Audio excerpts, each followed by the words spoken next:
Bismillahirrahmanirrahim. Assalamualaikum warahmatullahi wabarakatuh. Alhamdulillahi wa kafa. Wassalatu wassalamu ala rasulillahi al-mustafa wa ala alihi wa sahbihi wa al-wafa. Amma ba'd. Ya ibadallah, usi nafsi wa iyyakum bi taqwallahi faqad faza al-muttaqun wa la tamutunna illa wa antum muslimun. Faqala ta'ala ya ayyuhalladzina amanu taqullaha haqqa tuqatih wa la tamutunna illa wa antum muslimun. Saudara-saudariku rahimani wa rahimakumullah, alhamdulillah kita kembali diberikan oleh Allah Subhanahu wa taala kesempatan menjalani kehidupan di hari ini. Kita bermohon kepada Allah Subhanahu wa taala semoga kesempatan yang diberikan ini mampu kita manfaatkan dengan mengisi berbagai amal saleh yang dipersiapkan sebelum kita kembali kepada Allah Subhanahu wa taala. Dan semoga Allah berkenan menjadikan seluruh aktivitas kita sampai siang ini sebagai amal saleh yang diikhlaskan hanya kepada-Nya. Baik, pertemuan kali ini adalah pertemuan kedua terakhir dalam bahasan kita yang membahas tentang hakikat manusia dalam Al-Quran Al-Karim. Kita sudah bahas tentang manusia saat disebut oleh Allah Subhanahu wa taala dalam awal penciptaannya dengan nama Bashar, terulang setidaknya 35 kali dalam bentuk tunggal di dalam Al-Quran. Kemudian kita juga sudah bahas manusia disebut dengan Al-Ins yang seringkali dipasangkan dengan jin dalam Quran, setidaknya terulang 18 kali dalam Al-Quran. Pertemuan lalu kita telah bahas sebagian dari pembahasan manusia disebut dengan Al-Insan yang setidaknya terulang 65 kali dalam Al-Quran, disebut di 63 ayat di 43 surah. Hari ini kita akan coba sempurnakan dengan nama yang keempat, yaitu An-Nas, sekaligus juga memberikan satu konklusi pertemuan yang lalu untuk mengantarkan nanti pada pertemuan berikutnya sebagai kajian penutup dengan nama Bani Adam. Kita telah bahas bersama bahwa manusia disebut dengan Al-Insan bisa terambil dari kata Anasa atau juga Anisa yang berarti makhluk yang berpengetahuan, memiliki nalar dan memiliki adab. Jadi manusia saat diciptakan oleh Allah Subhanahu wa taala itu sudah membawa potensi pengetahuan. Ingat betul ini, tidak ada orang bodoh. Ya, tidak ada orang bodoh. Yang ada orang yang tidak mau belajar, mengeluarkan potensi pengetahuannya, atau orang yang tidak bisa mengajar. Jadi tidak ada murid yang bodoh. Yang mungkin murid yang tidak mau belajar atau guru yang tidak pandai mengajar. Ya, jadi saat terlahir manusia makhluk punya yang berpengetahuan, makhluk yang punya nalar, ya, jadi punya berpikir. Aneh kalau ada manusia melakukan aktivitas tapi tidak menggunakan daya fikirnya, dan itu yang membedakan antara manusia dengan hewan. Ya, manusia punya otak, hewan punya otak, tapi manusia punya akal, hewan tidak punya akal. Ya, karena itu jangan pernah kita merasakan heran, bingung ketika ada hewan misalnya tidak bisa menggunakan daya akalnya karena tidak punya akal. Dia tidak punya akal. Ya, mohon maaf, waktu azan berkumandang dia bisa bercumbu bahkan di depan masjid. Ya, waktu Idul Adha misalnya, bapak ibu beli kambing diikat di depan masjid. Ya, kambing jantan kalau sudah tiba hasratnya dia nggak peduli. Mau di depan masjid, mau saat azan berkumandang datang hasratnya dia akan cari kambing betinanya. Ya. Tapi Anda bayangkan kenapa itu terjadi? Karena hewan tidak punya akal, tidak punya pikiran. Ya, wajar terjadi. Tapi yang paling menarik, nggak punya akal saja, ya, dengan instingnya hewan jantan masih mencari hewan betina. Mas sekarang bayangkan ada manusia yang diberikan akal oleh Allah Subhanahu wa taala, ya, sudah diberikan akal dalam dirinya, yang laki-laki masih ada yang mencari laki-laki juga. Yang perempuan masih mencari yang perempuan juga. Hewan tidak melakukannya, manusia bisa mengerjakannya. Ada yang salah dalam dirinya. Ya. Coba cek sampai hari ini. Saya belum pernah dengar sampai duduk di meja ini, di tempat ini, ada istilah misalnya kambing homo, ya, atau sapi lesbi. Ya. Anda bisa tertawa, ya? Kenapa tidak kita tertawakan manusia-manusia yang homo, yang lesbi? Karena hakikatnya bukan fitrah, itu penyakit yang harus dirubah, dikembalikan. Ya, karena manusia terlahir dalam keadaan dia makhluk berpengetahuan, memiliki nalar atau akal, dan juga manusia makhluk yang punya adab. Ya. Karena itu ketika Anda mendapati seseorang, baik itu muslim atau non-muslim, hadir di tempat kita menjauh dari adab, ada rasa tidak suka karena dia keluar dari fitrahnya. Ya. Ada orang lewat masuk di depan rumah kita tanpa mengucapkan salam, tanpa bertutur, Anda akan tidak suka. Ya. Perasaan tidak suka itu tidak harus hadir pada seorang muslim atau non-muslim. Cukup menjadi manusia, maka akan ada getaran menolak sesuatu yang di luar fitrah hidupnya. Ya. Maka dari itu, ada sesuatu yang keliru jika ada manusia ya, disebut dengan insan oleh Quran dalam hidupnya, maaf, ya, baik muslim atau non-muslim, dia tidak bisa menggunakan fungsi akalnya, keluar dari adab kehidupannya, ya, bahkan keluar dari sifat pengetahuannya, maka ada sesuatu yang keliru dalam sisi kemanusiaannya. Baik. Karena itu kita akan lanjutkan sekarang pada bahasan yang keempat dengan kita percepat. Manusia kadang juga disebut oleh Al-Quran dengan nama An-Nas untuk memaksimalkan fungsi sebagai ins dan insannya. Yang keempat, manusia disebut dengan An-Nas.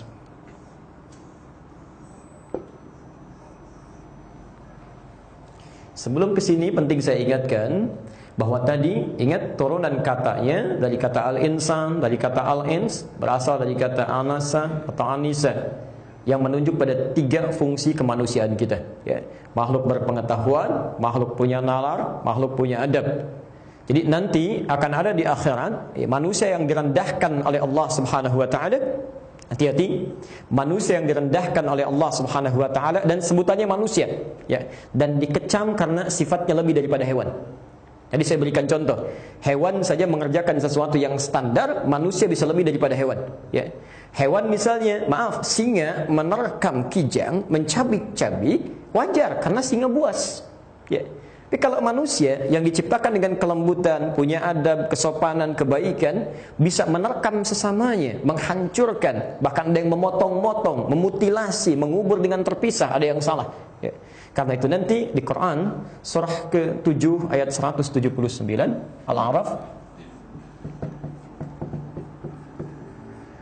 ada manusia yang ditenggelamkan oleh Allah Subhanahu wa taala di dasar neraka Jahannam, ya, karena keluar dari fungsi kemanusiaannya yang lebih daripada hewan, ya. Persoalannya bukan karena persoalan akidah semata, bukan karena muslim atau non-muslim, ya. Tapi Allah menyiapkan neraka Jahannam dengan sempurna untuk manusia-manusia yang keluar dari fungsi kemanusiaannya, ya. Mari kita lihat.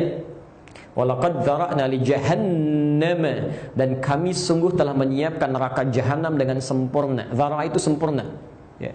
Kalau sempurna berarti nggak ada yang kurang. Tidak ada yang kurang. Insyaallah. Sebelum masuk baunya sudah tercium, ya. Rasa panasnya sudah terasakan neraka Jahannam. Li jahannam katsiran minal jinni wal ins, ya. Banyak nanti yang masuk ke sini dari kalangan jin, bahkan yang menarik manusia, ya. Jin biarkan dengan alamnya. Wal ins, manusia. Lahum qulubun la yafqahuna biha. Dia diberikan akal, pengetahuan tapi tidak mau menggunakannya, ya. Walahum a'yunun la yubsiruna biha. Diberikan mata untuk melihat mana yang baik, mana yang buruk, ya, dengan pengetahuannya, tapi dia enggak mau gunakan, ya. Walahum adhanun la yasma'una biha, dan punya telinga enggak mau dengar. Hati-hati, ya. Hewan masih bisa diarahkan, ya. Hewan telinga enggak mau dengar, masih bisa didorong. Ini manusia tidak. Matanya enggak mau lihat, telinga enggak mau dengar, dinasehati marah, dilihatkan orang untuk ibadah juga dia menolak, ya. Dan maaf, fungsi pengetahuan tidak digunakan, ya. Ulaika kal an'am, mereka tidak ubahnya seperti binatang. Yang paling menarik, balhum adall, bahkan lebih hina, lebih sesat dibandingkan dengan binatang, ya. Ini poinnya. Jadi kalau ada manusia yang tidak bisa menggunakan fungsi akalnya, tidak bisa menggunakan fungsi nalarnya, bahkan adabnya, Allah sudah menyiapkan neraka Jahannam untuk tempat kembalinya, dan sempurna, sempurna, itu poinnya. Sekarang kita masuk pada bahasan yang baru. Setelah kita bahas tentang bashar, ya, kemudian ins, kemudian insan, aplikasinya setiap Anda membaca Al-Quran, kemudian menemukan kalimat bashar, coba lihat informasi apa yang dilekatkan dengan kata bashar itu, ya, kemudian pelajari, praktekkan dalam hidup, ya. Misal, ketika Allah menyebutkan fungsi bashar, dilekatkan dengan makan dan minum, ya. Maka Anda keluarkan makanan apa yang boleh dimakan, minuman apa yang boleh dikonsumsi. Seperti apa cara mendapatkannya, seperti apa menjauhinya. Begitu cara berinteraksinya. Ya. Di Anda menemukan kalimat basyar 35 kali diulang dalam Al-Quran, bentuk tunggalnya. Ya, basyara ini 1 kali. Keluarkan semuanya, itulah pola kehidupan kita secara fisikal. Ya. Di situ ada misalnya kalimat tentang bagaimana membangun hubungan rumah tangga menggunakan basyar. Ya. Bagaimana cara kita makan, berinteraksi dengan kehidupan, cara kita berbisnis. Keluarkan tuntunannya, maka itu yang mengarahkan pada kita tentang jalan-jalan kebaikan. Ya. Demikian dengan al-ins, dengan al-insan, dan seterusnya. Sekarang kita bahas an-nas. Terulang dalam Al-Quran sebanyak 241 kali. Kita bisa temukan ya ayuhan nas, ya ayuhan nas, ya ayuhan nas. Ada qul a'udzu birabbin nas, dan seterusnya. Bapak Ibu sekalian, kalimat an-nas dalam bahasa Arab itu pun memiliki akar kata yang sama dengan anasa dan anisa, tapi bentuknya jamak. Ya, bentuknya jamak. Jadi ini bentuk jamak dari kata al-ins atau al-insan.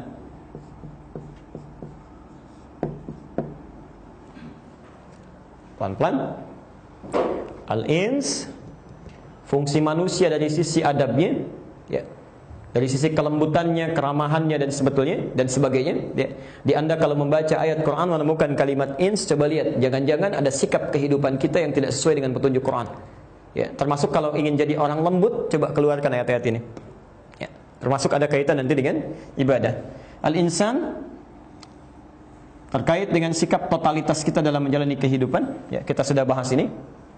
Jamak dari 2 kalimat ini, baik al-ins maupun al-insan, itu dijamakkan dalam bentuk an-nas dalam bahasa Arab. Ini terulang 18 kali, ini terulang 65 kali dalam Al-Quran. Pelan-pelan. Seakan-akan ada isyarat yang disampaikan kepada kita, ya, dalam mengerjakan tugas kehidupan manusia kita, baik sebagai al-ins atau sebagai insan, kita nggak bisa hidup sendirian. Tidak bisa hidup sendirian. Ya. Misal, kita ingin bersikap lembut misalnya dalam kehidupan. Ya. Saat kita ingin menampakkan kelembutan, tidak bisa lembut itu kelihatan, nampak hadir dalam kehidupan, kecuali ada objek lain yang hadir di sekitar kita. Ada orang lain yang merasakan kelembutan itu. Ya. Dari mana taunya kita lembut? Dari mana taunya kita baik? Dari mana taunya kita rajin, punya pengetahuan? Kecuali ada orang-orang di sekitar kita yang menyaksikan kita dan menghadirkan hakikat sifat yang kita bawa untuk mereka ketahui. Ya. Anda diketahui lembut kan kalau sudah senyum pada orang lain, ya, sudah mulai bersalaman, tegur sapa yang baik. Berarti ada yang diajak berinteraksi.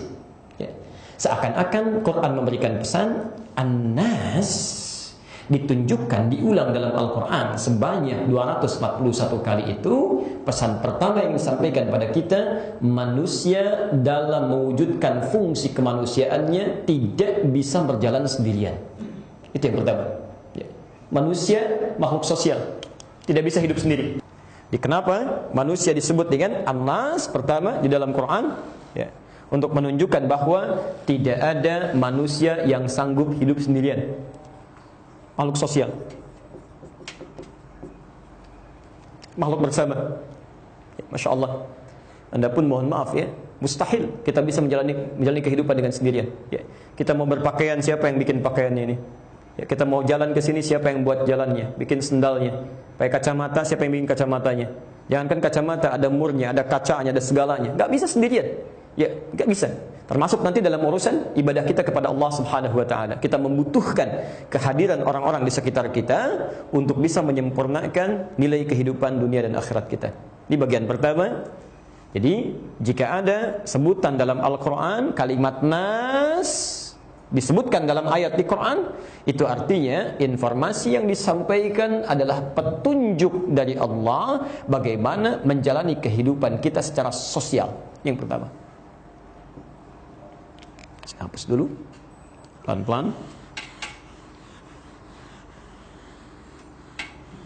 Jadi dengan kata lain, bila Allah menyebutkan manusia itu makhluk sosial, tidak bisa hidup sendirian, jadi sangat keliru, ya, sangat keliru. Kalau ada seseorang dalam kehidupannya merasa bisa unggul sendiri, bisa menyelesaikan persoalan sendiri, merasa hebat dibandingkan dengan yang lain, ya. Karena itu nanti kita akan temukan ayat-ayat dalam Al-Quran yang melarang kita merasa sombong, merasa unggul, mencela yang lain, ya, merasa yang paling hebat. Karena hakikatnya tidak mungkin kita bisa hadir mudah mendapatkan aktivitas kecuali atas bantuan dan kerjasama dengan yang lain. Ini kalimat pertama, ya. Coba cek sampai dengan siang ini, karena kita langsung praktek, ya, langsung praktek. Jangan-jangan kita disebut An-Nas sampai hari ini kita justru keluar dari nilai-nilai An-Nas yang dimaksudkan oleh Quran. Ya. Yang kedua, sekarang mari kita lihat ketika Quran menyampaikan kalimat An-Nas di Quran yang terulang sebanyak 241 kali itu, apa saja informasi yang bisa kita dapatkan di dalamnya, ya, yang membimbing kita menjadi makhluk yang sosial yang terbaik itu. Ya. Seakan-akan kita bertanya, ya Allah, kami disebut makhluk An-Nas, sosial, tidak bisa hidup sendiri. Lantas kita balik bertanya, ya, bagaimana caranya kami menjadi An-Nas yang baik itu sehingga bisa mudah menjalani kehidupan dunia, mencapai kebahagiaan akhirat dalam konteks kebersamaan itu. Ya, maka kita balik bertanya pada Quran, kita keluarkan tuntunan Al-Quran, ya, menjadi makhluk sosial, ya. An-Nas, pelan-pelan. Dari sekian banyak ayat yang terdapat di Quran, umumnya seluruh kata An-Nas itu hanya menunjuk pada dua fungsi. Jadi kalau Bapak Ibu baca di Quran menemukan kalimat An-Nas, An-Nas, An-Nas, itu umumnya hanya menunjuk pada dua fungsi utama, ya. Jadi ketika kita disebut sebagai makhluk sosial, dinamakan dengan An-Nas oleh istilah Al-Quran, maka tuntunan Quran supaya menjadikan kita makhluk sosial terbaik itu, ya, dibagi pada dua dimensi, dua bagian. Satu, ada dimensi ibadah,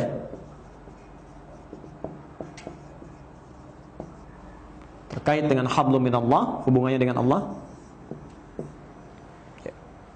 Pelan-pelan. Jadi nanti bagaimana caranya saat kita beribadah itu kita bisa melibatkan orang-orang di sekitar kita untuk saling menyempurnakan ibadah kita plus meningkatkan pahala, ya. Jadi kita akan lihat bagaimana Al-Quran menguraikan bahwa ketika kamu diberikan tuntunan dan perintah untuk ibadah itu jangan soleh sendirian, ya. Barangkali ada orang-orang di sekitaran bisa kita libatkan, apakah dalam sholatkah, dalam baca Qurankah, dalam ta'limkah, dan seterusnya, ya. Yang kedua, ada dimensi muamalah, sifatnya hubungan duniawi, sifatnya dunia. Bahkan istilah kita hablum minan nas. Baik. Jadi kita akan lihat dan kita keluarkan juga hadis-hadisnya sallallahu alaihi wasallam, ya. Kita akan lihat bagaimana Rasulullah sallallahu alaihi wasallam membimbing kita untuk bekerja sama dan bersikap baik pada orang-orang sekitaran kita. Kita mulai dengan kalimat An-Nas pertama dalam Al-Quran. Quran surah kedua Al-Baqarah ayat 21. Kalimat An-Nas pertama dalam Al-Quran. Ingat betul yang sudah saya hapus, ya, karena nanti ketika menyebutkan An-Nas akan selalu terkait korelasinya dengan Al-Ins atau Al-Insan. Baik. Ya ayyuhan nas su'budu. Perhatikan, kalimat An-Nas yang terulang 241 kali dalam Al-Quran itu hanya menunjuk pada dua makna. Kalau tidak terkait dengan kepentingan ibadah kepada Allah, ya, atau kepentingan muamalah, interaksi sesama manusia, sehingga menuntun kita menjadi makhluk sosial terbaik. Satu, mari kita lihat Quran surah kedua ayat ke-21. Ya ayyuhan nasu, hei manusia. Ingat, manusianya menggunakan kata nas. Hei kalian, bukan 1, 2, 3 orang, ya, tapi sekelompok manusia yang hidup bersosial itu, ya. U'budu ya ayyuhan nas, u'budu rabbakum, ya. Kompaklah kalian, beribadahlah, ya. Beribadahlah, lihat dimensi pertama. Sembahlah, beribadahlah, ya. Rabbakum, kepada Tuhanmu, pada Allah. Ya ayyuhan nas u'budu rabbakumul ladzi khalaqakum wal ladzina min qablikum la'allakum tattaqun. Masya Allah. Pelan-pelan.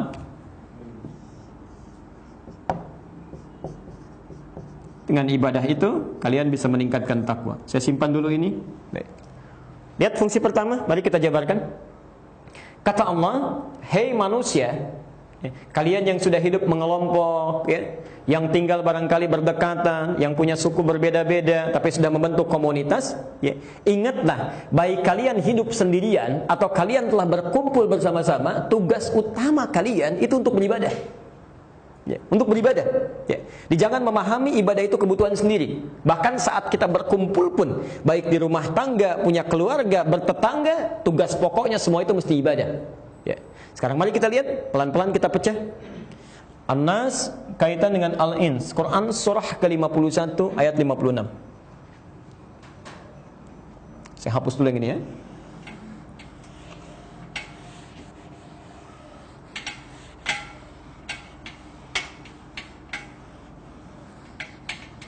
Wa ma khalaqtul jinna wal insa illa liya'budun. Ya. Perhatikan. Yang ini bentuknya tunggal, al-ins. Yang ini jamak. Ya. Saat kita diciptakan sebagai pribadi, kemudian tercipta, ya, disebut salah satunya dengan al-ins. Ingat satu ya, satu orang diri kita. Maka Allah menyampaikan kepada kita, tidaklah saya ciptakan kamu termasuk jin illa liya'budun, kecuali tujuan penciptaan ini seluruh aktivitasnya mesti menjadi ibadah. Ya. Baik, pelan-pelan kita mulai tumbuh, ya, mulai berkembang menjadi baligh, mulai ada tuntutan. Salatnya bukan cuma salatnya, makannya, minumnya, bangun tidur sampai tidur lagi, aktivitasnya kata Quran mesti menjadi ibadah. Ya, niatkan karena Allah. Mau duduk bismillah, mau tidur bismillah, mau minum bismillah, semua karena Allah. Ya. Yang paling menarik, kita nggak bisa hidup sendiri. Ya. Barangkali tumbuh, mulai kenal, mulai berinteraksi, ya, mulai menikah, ya. Masya Allah, mulai berkeluarga, mulai bertetangga. Karena itulah ketika kita mulai berinteraksi dengan orang lain, kalimatnya pun menggunakan pindah, berubah dari al-ins menjadi nas. Pelan-pelan, nanti saya sambungkan lagi ke sini. Lihat sini. Saat Anda tumbuh sendiri, ya, diminta oleh Al-Quran, tugas kamu yang pokok ibadah, bukan yang lain. Ya. Di semua kegiatan di dunia, niatkan karena Allah, otomatis jadi ibadah. Ya. Saat kita mulai tumbuh, kemudian terlibat aktivitas dengan orang lain, ya, misal, mulai saling mengenal, mulai berumah tangga, mulai punya keturunan, pindah kita contohkan Quran surah ke-49 ayat 13 tuh. Quran surah 49 ayat 13. Ya ayyuhan nasu, pindah dari al-ins kepada an-nas. Ya. Saat Anda mulai tumbuh, mulai berkembang, mulai kenal, ya. Inna khalaqnakum min dzakarin wa untha. Kami ciptakan Anda dari lelaki, dari perempuan. Ada laki-laki, ada perempuan. Ya. Wa ja'alnakum syu'uban wa qabaila. Kita mulai berkenal itu, mulai saling kenalan. Ya. Dan kami jadikan Anda syu'uban, ya. Ada bersuku-suku. Wa qabaila, berkabilah-kabilah. Ya. Ada masya Allah di sini ada orang Sumatera misalnya. Ya. Ada orang Jawa, ada orang Kalimantan. Di Jawa ada lagi sukunya, di Sumatera ada lagi sukunya, macam-macam, terpisah-pisah. Ya. Yang paling menarik, perhatikan kalimatnya, li ta'arafu. Tujuan ini semua diciptakan berbeda supaya saling kenal. Ya. Pelan-pelan, ta'aruf. Kalau Anda sudah akan berta'aruf, bahkan dalam proses ta'aruf, apa yang dilakukan dengan ta'aruf ini? Yuk kita lihat kalimat pertama dalam Al-Quran. Ketika Anda sudah mulai mengenal teman, misal, maaf, kita ada di Supomo nih ya, ada tetangga kita yang lain, tetangga kita yang lainnya, ada teman kita. Ketika Anda sudah kenal dengan kawan, ya, sudah tahu, sudah dekat, sudah komunikasi, maka kalimat pertama yang diturunkan oleh Quran, perkenalan ini ditujukan oleh Allah dia merespon perintah yang pertama, u'budu.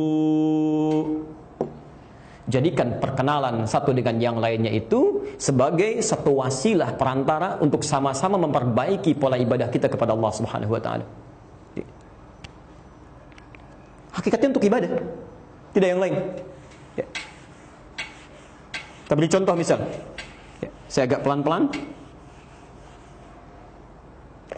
Misal, sebelum kita kenal tetangga, dari mulai kenal dengan teman, kemudian menikah, seorang sudah menikah. Ayat pernikahan di Quran, ayo kita lihat. Apa tujuan hakikat dari pernikahan? Orang kebanyakan menyampaikan samara, sakinah, mawaddah, rahmah. Ya. Tapi kalimat pertama yang disebutkan oleh Quran itu bukan samara. Bukan. Ya. Quran surah ke-30 ayat 21. Ar-Rum.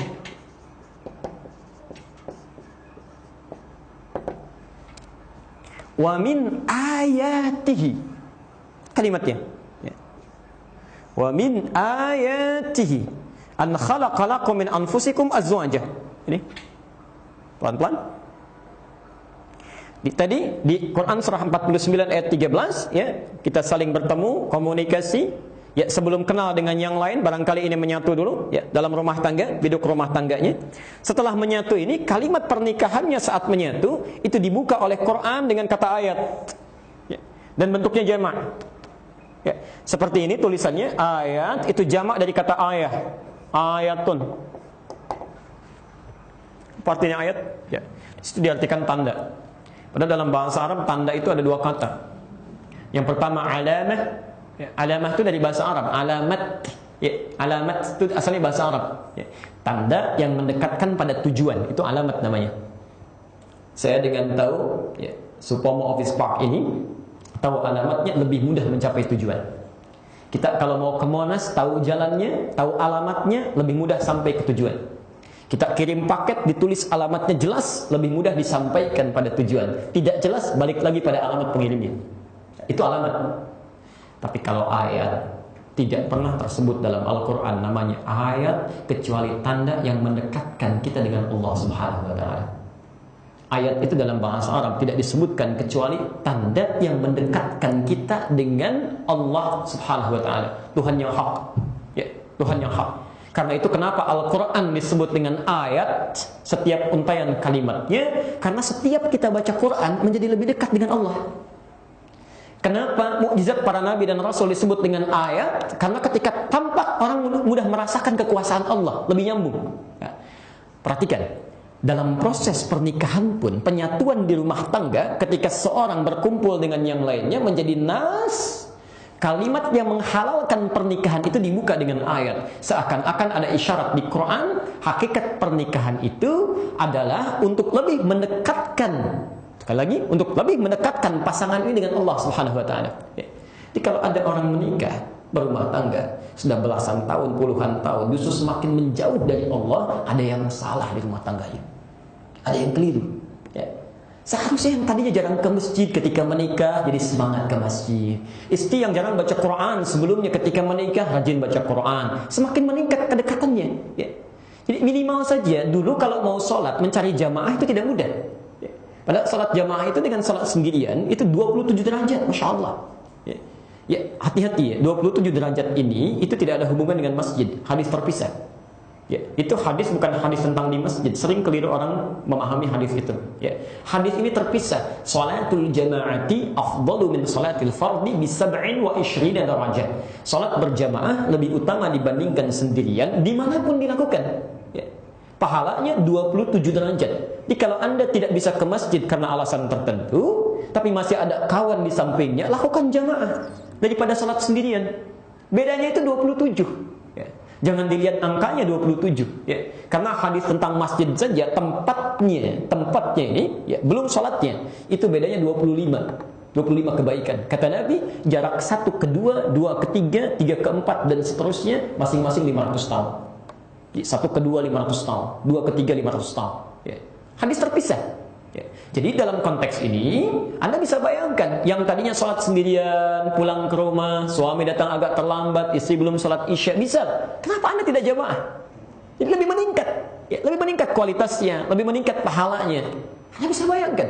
Saya suka agak rewel ini, ibu yang mengingatkan, suka agak rewel. Di rumah itu ruangan banyak, 1, 2, 3 kamar. Masya Allah. Kenapa sih kalau sholat suka masing-masing? Ibunya di kamar A, anaknya di kamar B, ya, cucunya di kamar C. Kenapa tidak kumpul di satu ruangan? Anda sholat berjamaah. Masya Allah, pahalanya banyak. Ya, itulah hakikatnya.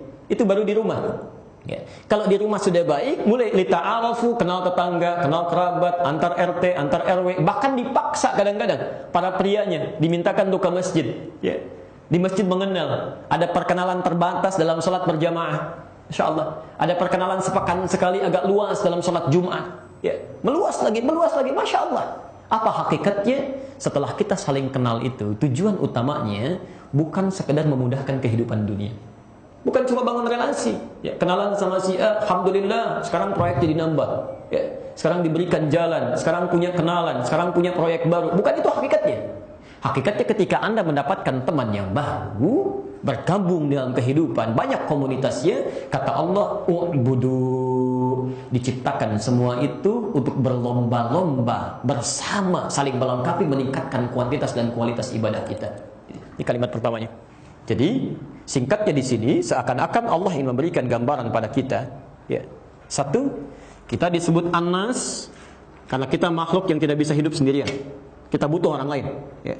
Tapi saat Anda membutuhkan orang lain pun, lakukan itu untuk mencari ridha Allah Subhanahu Wa Taala untuk meningkatkan ibadah kita. Ya. Jadi kalau ibu misalnya, bapak di bawah, ya, punya anak-anak, kemudian akan menikah misalnya, maka carikan pasangan yang bisa mendekatkan anak Anda dengan Allah. Ya. Bukan cuma yang bagus dunianya saja. Karena saat dikenalkan, coba carikan. Kalau anaknya perempuan, carikan laki-laki yang bisa membimbing dia lebih dekat dengan Allah. Ya.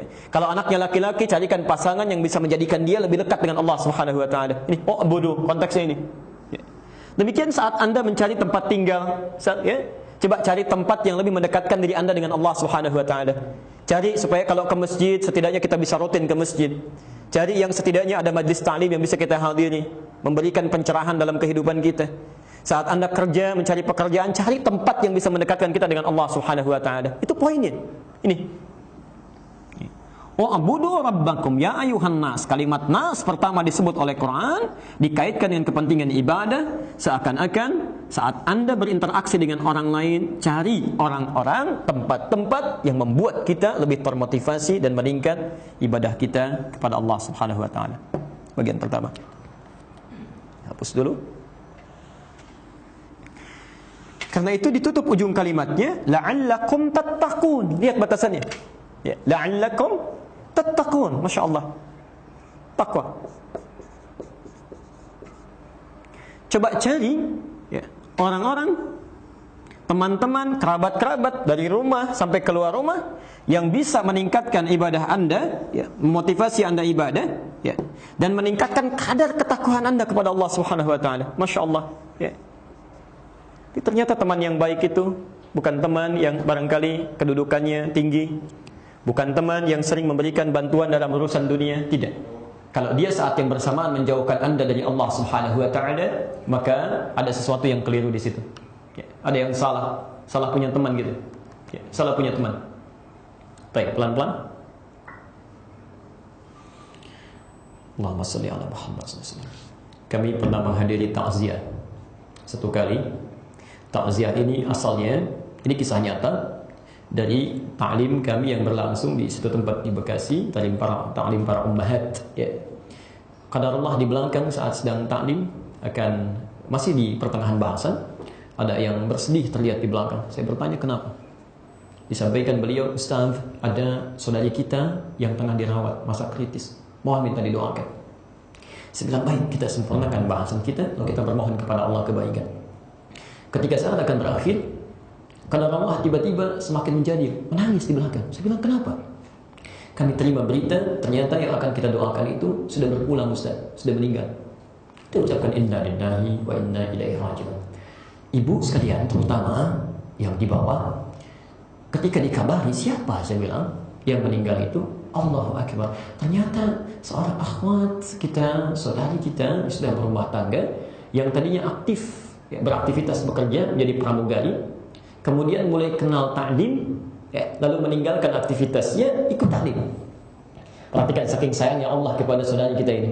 Di ujung hidupnya digunakan fungsi nalarnya, pengetahuannya menjemput hidayah Allah. Apa yang terjadi? Begitu hampir satu kali, baru dua kali ikut ta'lim dikasih sakit oleh Allah. Ya. Baik, dalam pandangan manusia barangkali tidak menyenangkan. Tapi lihat bagaimana kita membaca dengan iman ketika Allah menetapkan sesuatu. Diberikan sakit oleh Allah, tidak tanggung-tanggung, kena cancer. langsung diopnam, dirawat di rumah sakit.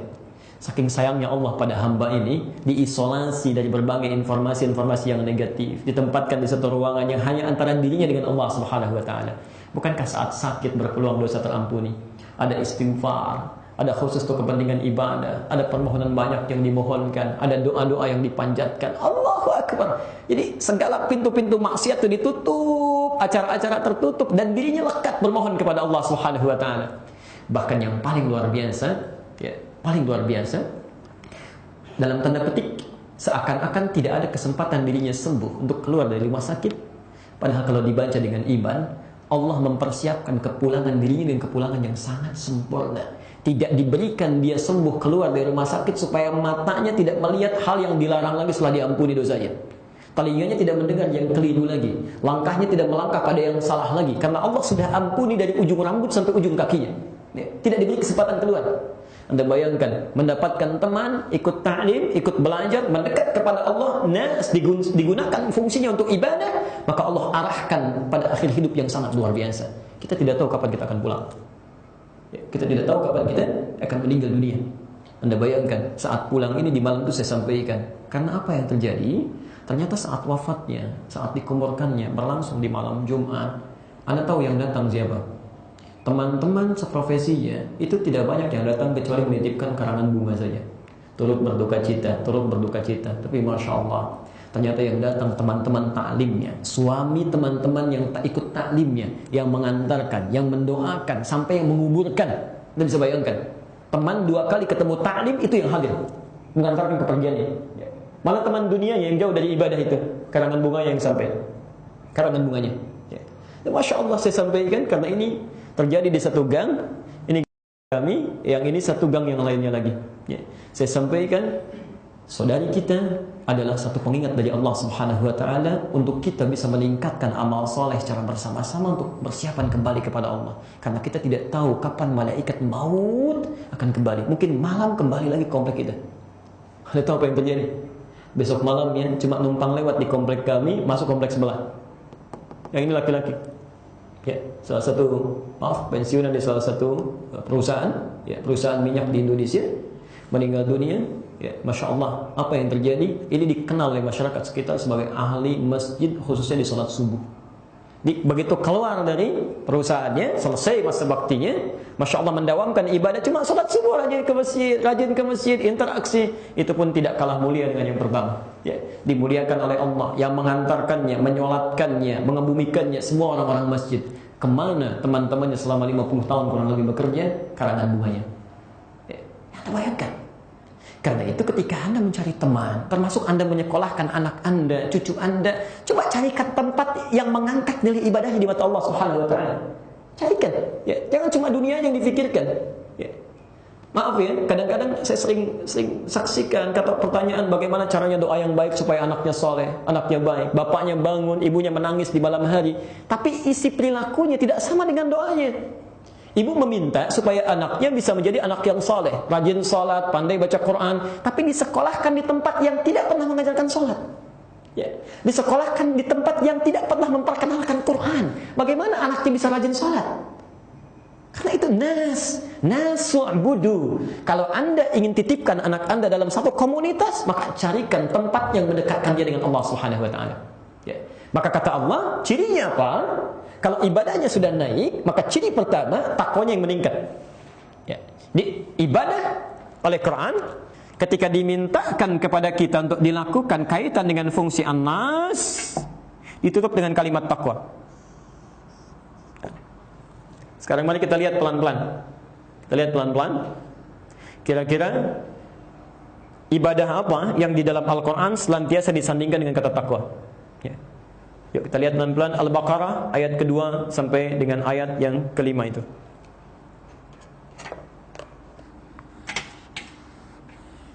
Kita simpulkan dulu sebentar ya. Simpulkan sebentar. Kalau bapak-bapak atau ibu-ibu ya, kita semua ikhwah sekalian ingin mencari teman terbaik, kata Quran, cari teman-teman yang bisa meningkatkan kuantitas dan kualitas ibadah kita. Ini teman terbaik. Teman yang menunjukkan pada ibadah itu teman terbaik. Nah, di antara yang baik ini Quran akan urutkan. Jadi kalau bapak menemukan, ibu menemukan ciri-cirinya, maka segera temukan orang itu, dekati kepribadiannya, teladani dia.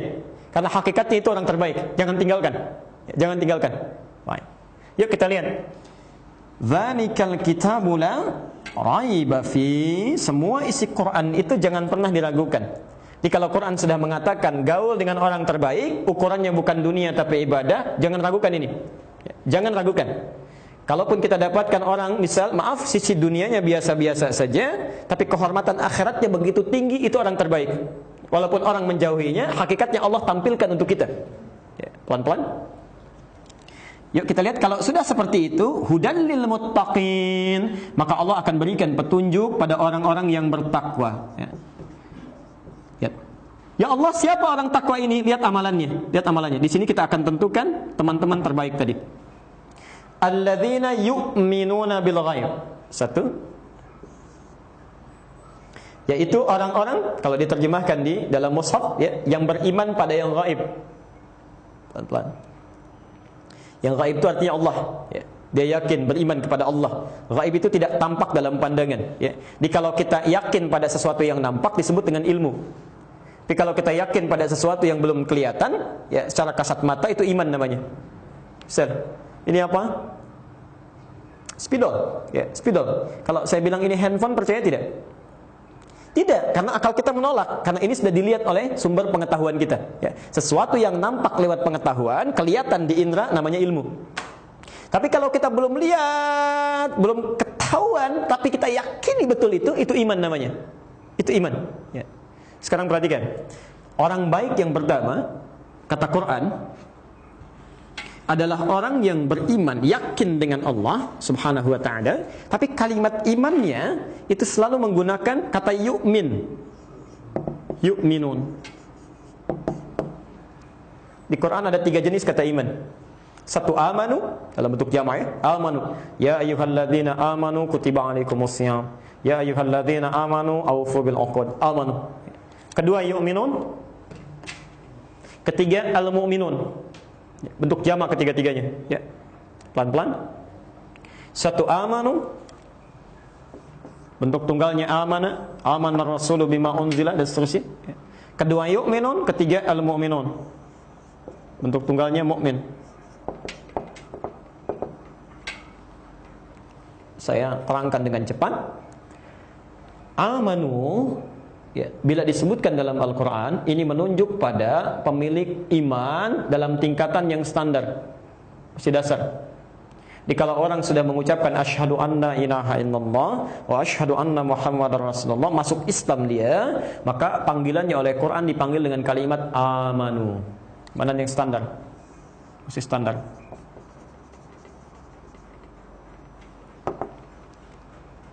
Pelan-pelan. Karena itu kalau saat seseorang masuk ke dalam agama Islam, diminta oleh Al-Quran untuk mempraktekkan semua tuntunan Islam. Jangan terpisah-pisah, ya. Maka turun ayat Al-Baqarah ayat 208 itu, ya. Ya ayyuhalladzina amanu dukhulu fis-silmi kafah. Hai orang-orang yang telah menyatakan diri masuk Islam bersyahadat, silahkan masuk ke dalam tuntunan Islam secara total, ya. Jangan cuma sholatnya yang islami tapi lisannya tidak islami, ya. Maaf, puasanya rajin seperti sifat siamnya Nabi SAW, tapi perilakunya tidak seperti Nabi. Harus total, ya, total. Yang paling menarik, perhatikan, itu masih standar. Masih standar. Di standar itu biasanya berada di tepat di waktunya, ya. Saya ilustrasikan misal, mohon maaf. Kalau Anda kerja jam 8 pas kerja, pulang jam 4, kemudian datang ke lokasi pas jam 8. Berarti kan standar, ya. Standar, pada waktunya kita datang, itu standar pekerja. Kalau datang setengah 8, itu yang di atas standar, ya. Kalau datang di atas jam 8, setengah 9 misalnya, itu yang bermasalah, di bawah standar. Maka sekiranya Allah panggil misalnya dalam sholat, Allahu Akbar, adzan zuhur misalnya jam 12:06, Anda datang jam 12:06 saat dipanggil, itu keimanan standar. Keimanan standar. Allah panggil pada waktunya, kita datang tepat pada saat itu yang standar, normal, ya. Tapi kalau Anda setengah 12 sudah siap-siap, Masya Allah, sambil menunggu panggilan, lakukan amalan, berzikir dan sebagainya, Masya Allah, itu keimanan di atas standar, ya. Di masalah jam 12:06 dipanggil, misal jam 1:30 baru kepikiran, ya. Itu sedang di bawah standar itu. Pada hal yang tidak wajar, bukan pada yang wajar, ya. Pada hal yang tidak wajar. Tapi kalau kita ingin selalu meningkatkan lagi. Kemarin misalnya, mohon maaf, salat berjamaahnya cuma 3 waktu, sekarang ingin 5 waktu. Kemarin ke masjidnya cuma 2 waktu, sekarang ingin 5 waktu. Kemarin salat fardu, sekarang ditambah salat sunnah. Maka kalimatnya berubah dari amanu menjadi yu'minun. Seakan-akan yang pertama, kalau Anda mencari orang-orang baik sebagai teman, ibu ingin menyekolahkan anaknya di sekolah terbaik, bapak ingin cari teman kerja yang baik, tetangga yang baik, maka kata Quran, cari yang sedikit di atas standar dulu, yu'minun. Ya. Kalau amanu, semua banyak yang ngaku-ngaku. Ya.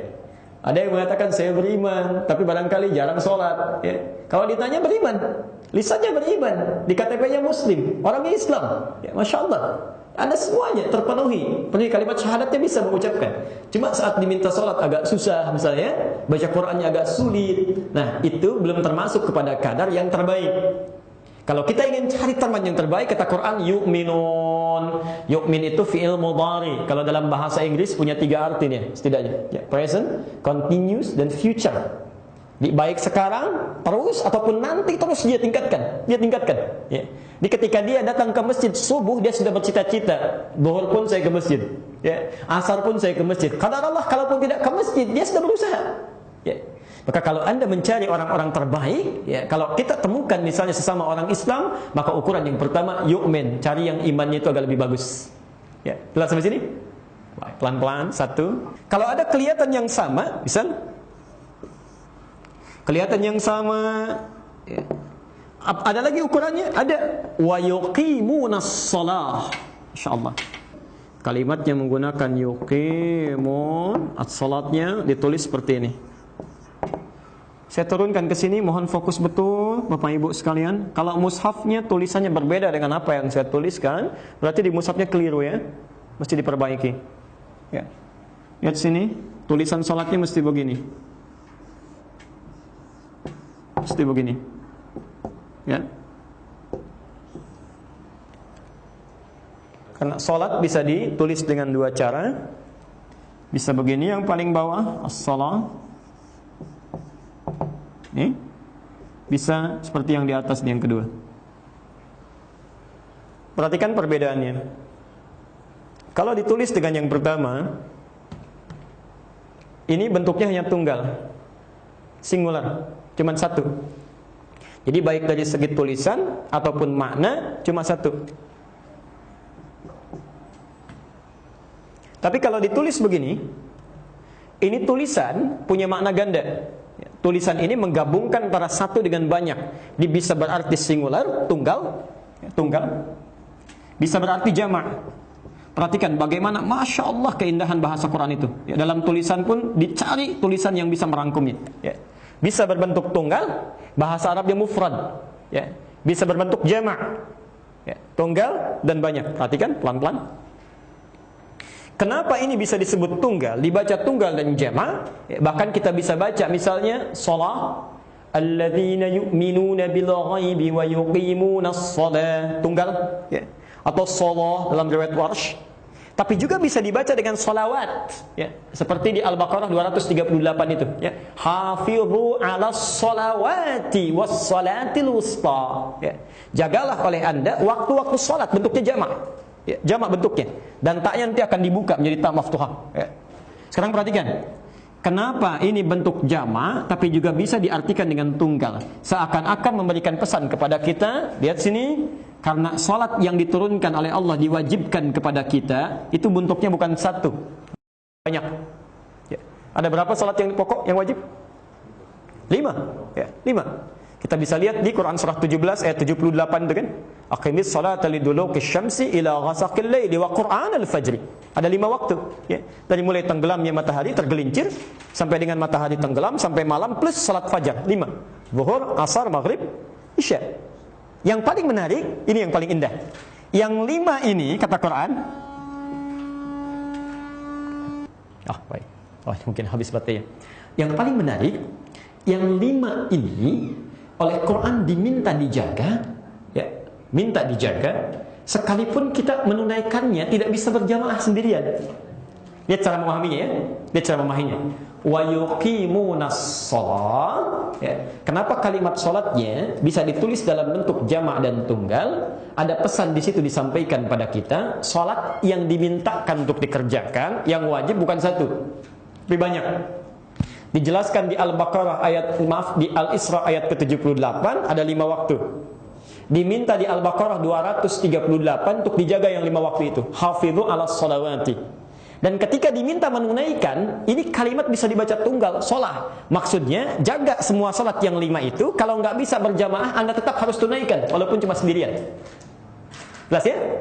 Maka teman terbaik, selain dia bisa meningkatkan imannya, yang pertama kali dia menjaga waktu sholatnya. Ya. Jadi kalau bapak ibu menemukan orang-orang terbaik, ingin jadi teman, ya, tanda keimanannya itu baik, beda dengan yang lain, dia menjaga waktu sholatnya, sekalipun tidak berjamaah. Misal, begitu tiba waktu sholat, dia nggak bisa ke masjid, dia izin, saya sholat dulu ya. Itu orang baik itu. Ya. Jadi kalau Anda ingin mengukur tingkat keimanan seseorang, yang paling dasar sholatnya. Sholat. Kalau sholat sudah bagus, yang lainnya akan mengikuti. Demi Allah saya katakan, kalau sholat sudah bagus, yang lainnya akan mengikuti. Ya. Akan mengikuti. Baik. Tapi yang paling menarik, kalau Anda temukan orang-orang yang selalu menjaga jamaahnya, maka itu yang paling hebat. Ya. Karena itulah kalimatnya, kalimat sholat ini diapit dengan kata yuqimun. Oke, perhatikan betul di sini, yuqimun. Saya bagi begini. Kalimat yuqim itu seakar dengan kata qama, aqama, yuqimu, aqimu, artinya sempurna. Sempurna. Ya. Jadi ada isyarat di dalam Al-Quran, kalau kita menunaikan sholat, itu mesti berusaha menunaikannya dengan sempurna. Hati-hati, hati-hati. Bahkan sebelum sholat ada isyarat, namanya iqamah. Ya, itu isyarat supaya saat kita sholat, siapkan diri kita supaya sempurna. Ya. Nanti bahasan terpisah ya. Kalau satu waktu kita belajar fikih sholat, bagaimana ukuran kesempurnaannya, langsung oleh Nabi diikat dengan satu kerangka. Kata Nabi, "Shallu kama ra'aitumuni usolli." Ya, Al-Bukhari nomor hadis 631. Kesempurnaan sholat diikat oleh hadis Nabi, sholatlah kalian persis seperti melihat saya sholat. Ya. Saya mohon maaf, sebentar saya ingatkan. Zaman Nabi saja, ada orang datang ke Masjid An-Nabawi kemudian sholat. Ketika selesai kata Nabi, "Sholli fa innaka lam tusolli." Silakan Anda sholat lagi karena Anda belum sholat. 3 kali diulang begitu. Sampai ketiga dia mengatakan, "Ya Rasulullah, la adri kaifa usolli, alimni kaifa usolli." Saya tidak tahu lagi dengan cara apa saya mesti sholat. Tolong ajarkan pada saya bagaimana saya mesti sholat. Itu diajarkan oleh Nabi dari awal sampai akhirnya. Diberi bab oleh Al-Bukhari. Ini ada di Al-Bukhari nomor hadis 757, hadis Muslim nomor hadis 397. Babul musi fis sholah. Bab orang yang sholatnya tidak bagus. Anda bayangkan, sahabat hidup sezaman dengan Nabi, sholat di samping Nabi, oleh Nabi diluruskan, sholat Anda tidak tepat. Ya, diajarkan lagi oleh Nabi. Dan dia mau belajar. Ada orang bukan sahabat, surganya belum jelas, hisabnya menegangkan, amalan berantakan, merasa aman dengan sholatnya. Ya. Maka ketika Nabi sudah mengajarkan itu, beliau menyampaikan, berkata, "Shallu kama ra'aitumuni usolli." Sholatlah kalian persis seperti melihat saya sholat ini. Ya. Jadi kalau Anda ingin sholatnya sempurna, lihat dulu, keluarkan Nabi sholatnya bagaimana. Belajar dulu. Karena kita tidak pernah melihat Nabi, maka kita harus bertanya. Ya. Harus bertanya pada orang-orang yang pernah melihat Nabi sholat di zamannya. Sampaikan pada kita, sampaikan pada kita. Ya. Misal kalau saya agak cepat, harusnya metodenya begini. Kita belum sholat dulu, kita tanya dulu. Apa yang dilakukan pertama kali? Ya. Misal berdiri. Dari mana taunya berdiri? Al-Bukhari nomor hadis 1117, ya kan? Kita berdiri, sholli qa'iman, silakan salat sambil berdiri. Bagaimana cara berdirinya? Menghadap ke arah kiblat, mustaqbil kiblat. Al-Bukhari nomor hadis 157. Bagaimana cara berdirinya? Abu Daud nomor hadis 666. Diatur badannya, diatur kakinya, bagaimana menghadapnya. Bagaimana cara bertakbirnya misalnya? Al-Bukhari nomor hadis 715, ya. Boleh juga sejajar dengan telinga. An-Nasai nomor hadis 1101. Bagaimana melipat di tangannya? Ya, An-Nasai 886. Apa yang diucapkan? Allahu Akbar. Tahu dari mana? Abu Daud nomor hadis 817. Disebut apa? Takbiratul ihram. Abu Daud nomor hadis 618. Terus sampai iftitah misalnya, ya. Apa yang dibaca? Apakah Allahumma ba'id? Tahu dari mana? Wajah tu tahu dari mana? Apakah wajah tu atau inni wajah tu? Ada semuanya. Nah, itu disebut dengan yuqim. Jadi kalau sholat kita mesti sempurna. Tapi poinnya bukan itu. Poinnya kalimat yuqim ditambah dengan un. Un itu menunjuk pada makna jama'. Jadi kalau ada kalimat ditambah ujungnya, itu menunjuk makna banyak. Muslim satu orang, tambah ujungnya, muslimun banyak muslim. Mukmin satu orang beriman, mukminun banyak orang beriman. Shaim satu orang puasa, banyak orang puasa, shaimun. Mukhlis, mukhlisun. Muhsin, muhsinun. Perhatikan, ketika yokem digandingkan dengan ini menunjuk pada dua makna. Satu, dengan kita salat berjamaah itu akan lebih menyempurnakan kualitas salat kita dibandingkan salat sendirian. Satu. Yang kedua, kalau dikaitkan dengan an-nas tadi, kalau Anda menemukan orang yang imannya bagus dan senang salat, maka ada yang terbaik dibandingkan itu, yaitu orang-orang yang senang menjaga jamaahnya. Itu lebih hebat. Jadi kalau ibu ibu ingin cari teman untuk anaknya ya di sekolah, tetangga dan sebagainya, ingatkan pada Ananda untuk mencari temannya yang setidaknya bisa menjaga jamaahnya. Itu orang hebat, Pak. Masuk bapak misalnya cari teman-teman di kantor, coba lihat yang mengingatkan sholat berjamaah, yang ngajak berjamaah, itu orang yang terbaik. Ya. Siap? Jadi kita urutkan lagi pelan-pelan. Hidup kita tidak sendiri, kita akan bergaul dengan orang. Supaya kita jadi orang baik, maka cari orang-orang terbaik. Ya. Pertama adalah orang beriman. Ya. Hati-hati, kalau ada orang beriman, jangan cari yang tidak beriman. Yang tidak beriman itu pasti nggak baik. Selesai. Ya. Cari yang beriman. Ya, ini kita bicara masalah akhirat ya, bukan masalah dunia. Bicara masalah akhirat. Baik. Yang kedua, kalau ada orang-orang beriman, cari yang kualitasnya menjaga imannya, ya, nggak sembarangan. Karena sekarang kita bisa dapatkan nih, pagi dia beriman, sore-sore tiba-tiba ingkar. Ya. Bahkan ingkarnya ingkar jamaah tuh. Bukan ingkar sendirian saja, ingkar jamaah Anda bayangkan. Dia ngajak orang lain untuk ingkar. Ya, mengajak orang lain untuk ingkar. Ya. Anda bisa bayangkan ada orang mengatakan di depan banyak orang, bahkan di depan televisi, dia menulis juga dengan tangannya, ya, semua agama itu sama, menuju Tuhan yang sama, cuma yang beda-beda adalah ya, caranya. Itu kan luar biasa, itu mengajak ingkar jamaah itu. Ya, hati-hati, itu bukan orang baik. Dari yang sekian banyak ini, lihat mana yang menjaga sholatnya. Kalau ada lagi, coba cari yang rutin dalam berjamaahnya atau mempertahankan jamaahnya. Pelan-pelan. Saya urutkan dengan cepat. Kalau Anda dapatkan juga, Ustaz, kami lihat orang beriman, rajin salatnya. Kalau ada sama-sama rajin salat, mana yang kami pilih sebagai teman terbaik? Teruskan ayatnya. Wa mimma razaqnahum yunfiqun. Senang berinfak. Oh, hati-hati ya. Hati-hati pelan-pelan. Jadi di Quran itu ada zakat, ada infak, ada sedekah. Dan di sini yang disebutkan infak. Ya. Di sini yang disebutkan infak. Jadi ada infak, ada zakat, ada sedekah. Kalau ibu bapak menemukan teman yang baik, rajin sholat, sama-sama rajin sholat, maka kalau Anda ingin memilih mana yang diputuskan jadi teman terbaik, tingkat ketiganya infak. Bukan sedekah, bukan zakat, tapi infak. Karena zakat sifatnya wajib, hanya dimiliki orang tertentu. Sedekah bisa dilakukan oleh siapapun, tapi infak berbeda. Lihat kaidahnya. Quran surah ke-3 Ali Imran ayat 133 sampai 134. Saya langsung lompat. Kita berhenti sejenak, kalau Anda ingin bertanya kita bisa perkenankan. Baik. Wasari'u ila maghfirati min rabbikum wa jannatin 'arduha as-samawati wal ardu u'iddat lil muttaqin. Lil muttaqin, lagi-lagi. Segeralah Anda beristighfar kepada Allah dan berharaplah nanti bisa pulang ke akhirat mendapatkan surga seluas langit dan bumi. Ya Allah, rumah kita biasa ya. Ya, jangan terlalu dimewah-mewahkan, dibangga-banggakan, karena nanti ada yang lebih hebat. Ya. Baik. Disediakan bagi orang takwa. Siapa orang takwa yang dimaksudkan?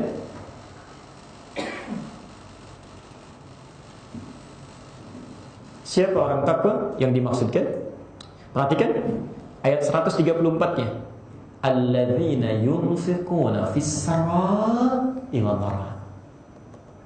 Alladzina yunfiquna fis-sarra'i wad-dharra. Tanda pertamanya. Ya.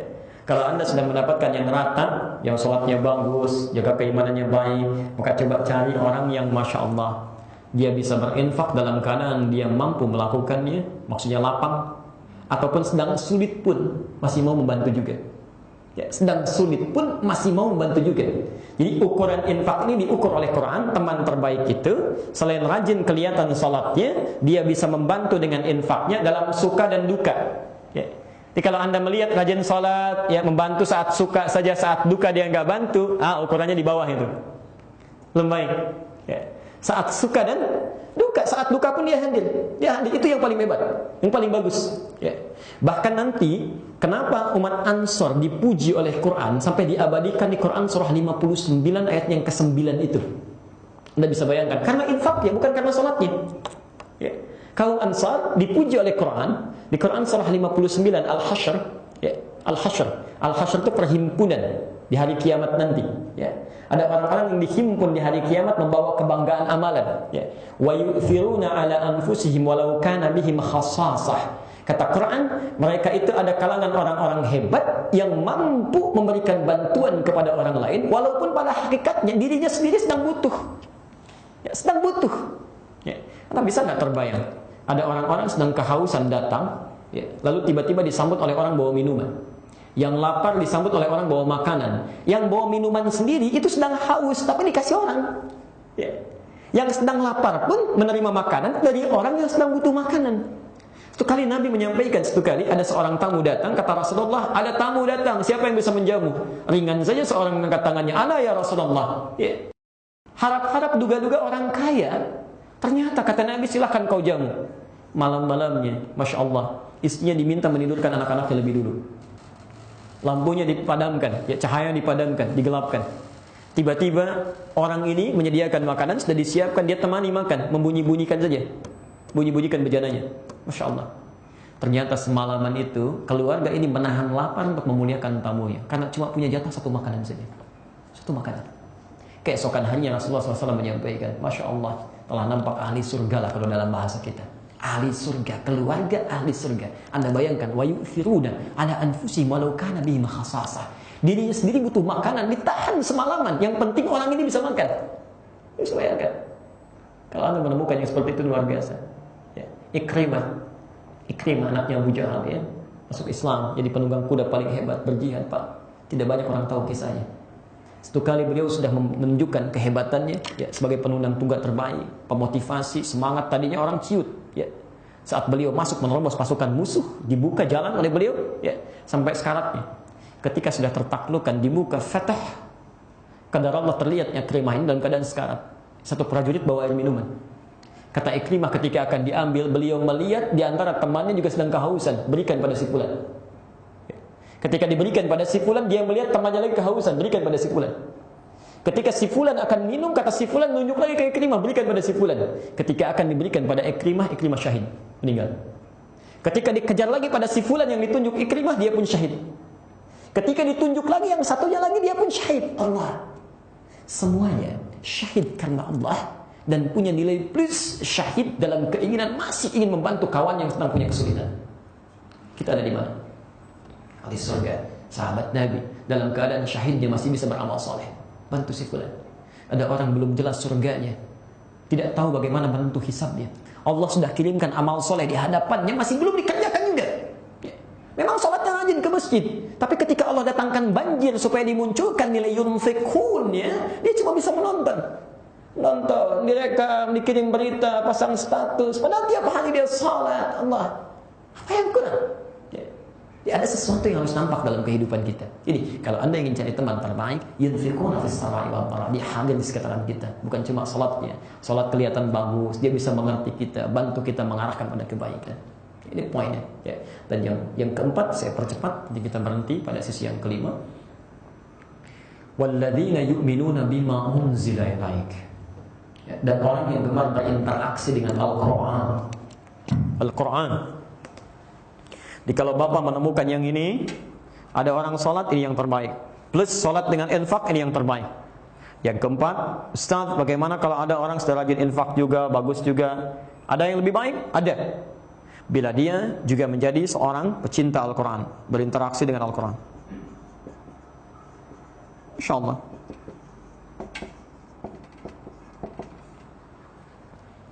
Entah itu membacanya, entah itu mentilawahinya, pelajari maknanya, ataukah sekedar menghafalkannya. Jika Bapak Ibu sudah temukan seluruh ini, maka itu orang-orang terbaik yang bisa membimbing kita dalam kebaikan. Tapi ingat betul ya, ingat betul. Kata Al-Quran, semua itu keempat-empatnya dilakukan demi kepentingan akhirat, bukan dunia. Wabil akhirati hum yuqinun. Di ketika dia sholat, bukan sholat menarik perhatian saja.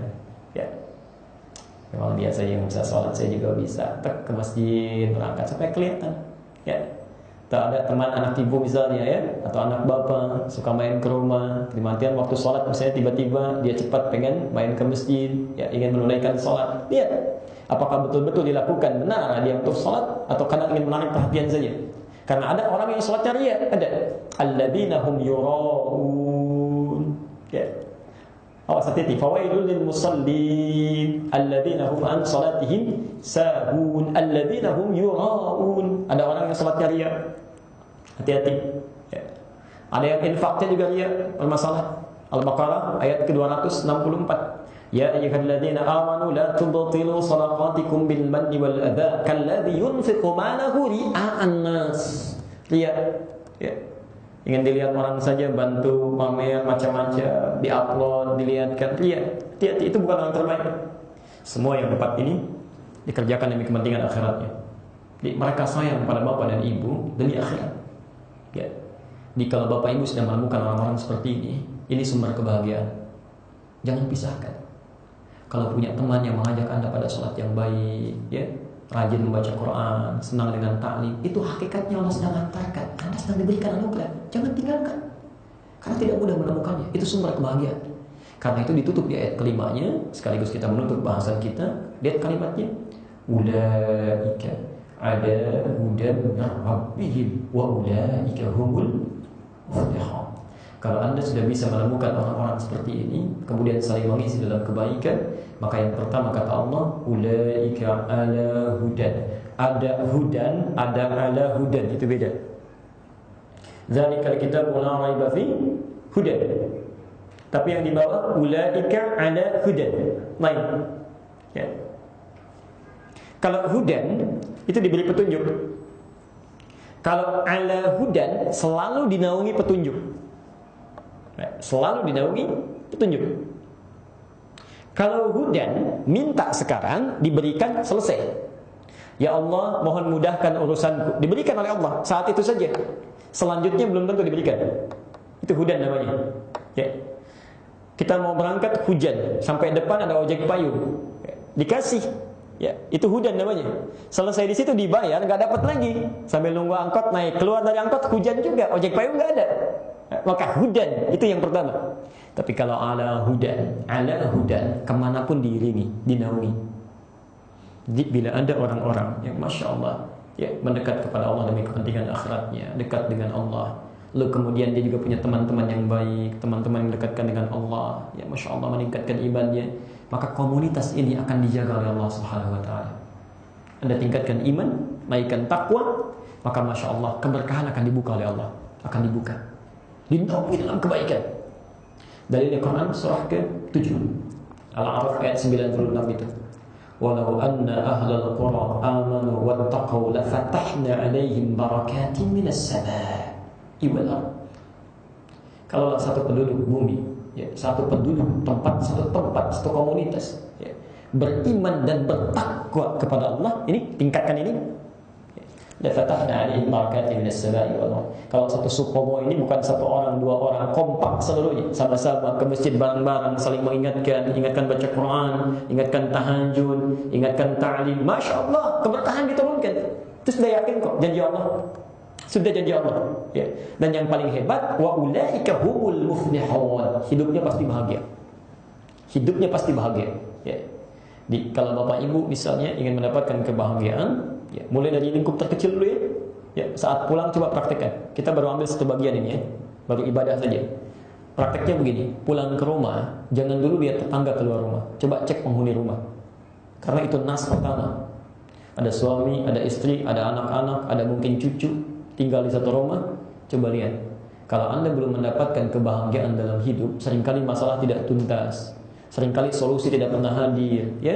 Pekerjaan tidak selesai, di rumah seringkali hal-hal tidak menyenangkan. Coba cek, barangkali masalahnya di takwa ini.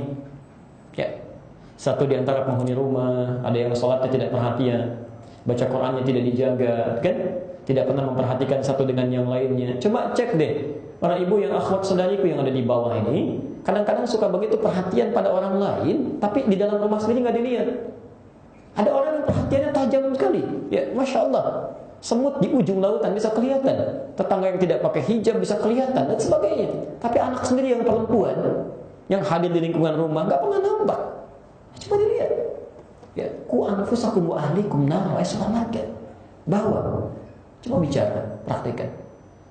Tidak ada salahnya dulu saya pulang ke rumah. Nanti satu kesempatan malam Anda berkumpul. Diingat-ingat, kan ada bahasa Qur'annya.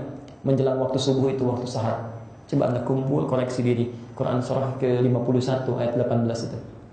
Wabil asharihum yastaghfirun. Saya tutup, kata Quran, ada satu amalan yang bisa Anda kerjakan bersama-sama. Menjelang subuh, duduk, saling berintrospeksi dan beristighfar kepada Allah Subhanahu wa taala. Ayahnya mulai bertanya, barangkali papa belum tentu bisa menjalani kehidupan esok hari. Adakah sesuatu yang kurang tepat sebagai seorang suami, sebagai seorang ayah? Barangkali belum bisa mendidik kalian dengan baik. Mohon maafkan, itu enak tuh menjelang subuh itu. Ya. Lalu ibu mulai merespon, barangkali mama juga sikapnya ada yang kurang baik, belum bisa menjadi ibu yang diharapkan. Minta maaf, mohon ampunan kepada Allah. Yang hebat itu ketika si kecil mulai berdoa kepada Allah, ya Allah, ampuni dosa saya yang sering kali menyakiti perasaan kedua orang tua, ibu yang telah mengandung saya, papa yang letih untuk mencari pekerjaan kebaikan untuk saya, maafkan kalau belum bisa berbakti. Semuanya menangis bermohon kepada Allah. Maka anugerah Allah diturunkan seperti kepada keluarga itu. Kenapa Anda tidak coba? Kalau tidak percaya silakan praktekkan. Malam ini Anda bangunkan yang lain. Nabi saja membangunkan menantunya, membangunkan putrinya. Fatimah dibangunkan, Ali bangunkan, diminta untuk tahajud, kemudian untuk istighfar kepada Allah. Anda bayangkan menantu Nabi, putri Nabi itu tidak aman dibangunkan oleh Nabi. Kita yang bukan menantu Nabi, bukan putri Nabi, bukan putra Nabi, seharusnya bisa lebih meningkatkan amal saleh mendekat kepada Allah Subhanahu wa taala.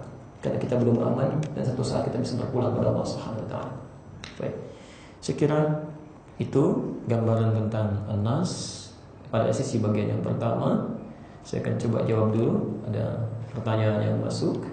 Setelah itu saya akan uraikan dengan singkat, barangkali kita berhenti di jam 3 ya, sekitar 15 menit lagi. Baik. Jawab pertanyaan ini dulu, kalau tidak ada lagi yang ditanyakan, saya akan uraikan dengan singkat sisi yang kedua, An-Nas dalam fungsinya muamalah. Ya. Saya harapkan selesai ini sekarang, sehingga pertemuan berikutnya tinggal membahas Bani Adam, dan pertemuan selanjutnya kita bisa bahas kepada topik yang baru tentang fikih al-asma wal husna. Kalau ada pertanyaan yang lain silakan bisa dihadirkan, sementara saya bacakan itu dulu. Waalaikumsalam warahmatullahi wabarakatuh. Ustaz, apa yang dimaksud dengan Islam rahmatan lil alamin? Ada yang mengartikan bahwa Islam merangkul semua agama dan menghormati pengikut semua agama. Baik. Kalimat ini masih umum, masih perlu kita luruskan. Bapak Ibu sekalian, pertama, di dalam Quran ada kalimat Islam, al-Islam, ada kalimat silmi, ada kalimat salam. Itu berbeda. Kalau disebutkan Islam, biasanya menggunakan alif lam. Al-Islam itu agamanya. Kita lihat misalnya di Quran surah ketiga Ali Imran ayat 19. Inna ad-dina 'indallahil Islam, itu agamanya. Ya, kalau disebutkan al-Islam itu agamanya. Dan semua sama, dari mulai Adam alaihissalam sampai Nabi Muhammad sallallahu alaihi wasallam, semua sama, agamanya Islam. Ya, tidak ada yang beda. Baik. Kalau seseorang sudah masuk Islam, okay, maka kalimatnya berubah tadi menjadi amanu, diminta menunaikan semua tuntunan dalam Islam. Tuntunannya disebut dengan silmi. Ini yang dimaksud dengan syariat. As-silmi namanya. Ya. Maka diminta menunaikannya secara total. Kita lihat misal Quran surah kedua Al-Baqarah ayat 208. Ya ayyuhalladzina amanu dukhulu fis-silmi kafah. Hei orang-orang yang telah menyatakan dirinya beriman, masuk Islam, maka silahkan praktekkan tuntunan keislaman secara total. Ya, tuntunannya disebut kan as-silmi. Dari bangun tidur sampai tidur lagi. Cuma agama Islam yang punya itu. Silahkan cek di agama lain atau yang dinilai sebagai agama. Silahkan cek. Tidak ada tuntunan yang hadir menyertai aktivitas kita dari bangun tidur sampai tidur lagi, kecuali dalam Islam. Ya. Ini menunjukkan bahwa agama ini benar. Ya. Coba Rek, bangun tidur ada tuntunannya, ada doanya. Ya. Dari mulai duduk dulu, menghilangkan bekas kantuk, membaca doa bangun tidur, membaca 10 ayat terakhir surah Ali Imran, ada semua. Pakai pakaian ada doanya. Ya, masuk ke toilet bahkan ada doanya, makan ada doanya, duduk ada doanya, semuanya sampai kita tidur lagi. Ada semua. Itu silmi namanya. Ya, dalam mempraktekkan itu kita mesti total, tidak boleh setengah-setengah. Ya, tadi saya sampaikan, salatnya Islami tapi tutur katanya tidak Islami. Bahkan dari mulai ujung mata sampai ujung kaki ada tuntunannya. Ya, bagaimana cara memandang? Misal kita temukan di An-Nur ayat 30 sampai 31. Ya. Bagaimana cara berucap, bagaimana cara mendengar, bagaimana cara berjalan pun diatur, ada semuanya. Itu Islami. Disebut dengan silmi namanya. Silmi. Baik. Kalau Anda bisa lakukan itu dengan baik, maka Allah akan turunkan dampak dari awas ketaatan kita menunaikan tuntunan ajaran Islam. Jadi kalau matanya diarahkan Islami, telinganya diarahkan sesuai tuntunan Islam sampai ujung kakinya, maka Allah akan turunkan salam. Salam itu keselamatan, kedamaian, ketentraman, baik dunia, alam kubur atau akhirat. Quran surah ke-19 ayat 13 itu, ya. Wassalamun alaihi yauma wulida wa yauma yamutu wa yauma yub'atsu hayya. Salam. Ya. Maka hidupnya akan selamat, selamat dari hukuman Allah, selamat dari murka Allah, selamat dari tangan jahil manusia, ya. Yauma wulida, saat hidupnya tenang, saat meninggalnya tenang, dan saat di akhirat pun dihidupkan dalam keadaan atau dibangkitkan dalam keadaan yang sangat menyenangkan. Nah, sekarang persoalannya, mari kita lihat. Tadi menyebutkan Islam merangkul semua agama. Akan kita sepakati, agama itu ada berapa? Cuma satu, bukan Islam. Ya, yang lainnya bukan agama. Ingat, kalau kita mengatakan ada agama lain selain Islam, berarti sudah salah. Sudah salah. Karena saat kita bersyahadat, kita mengatakan asyhadu an la ilaha, la pertama nafi, illa yang kedua isbat. Ya. Asyhadu an la ilaha. Ya.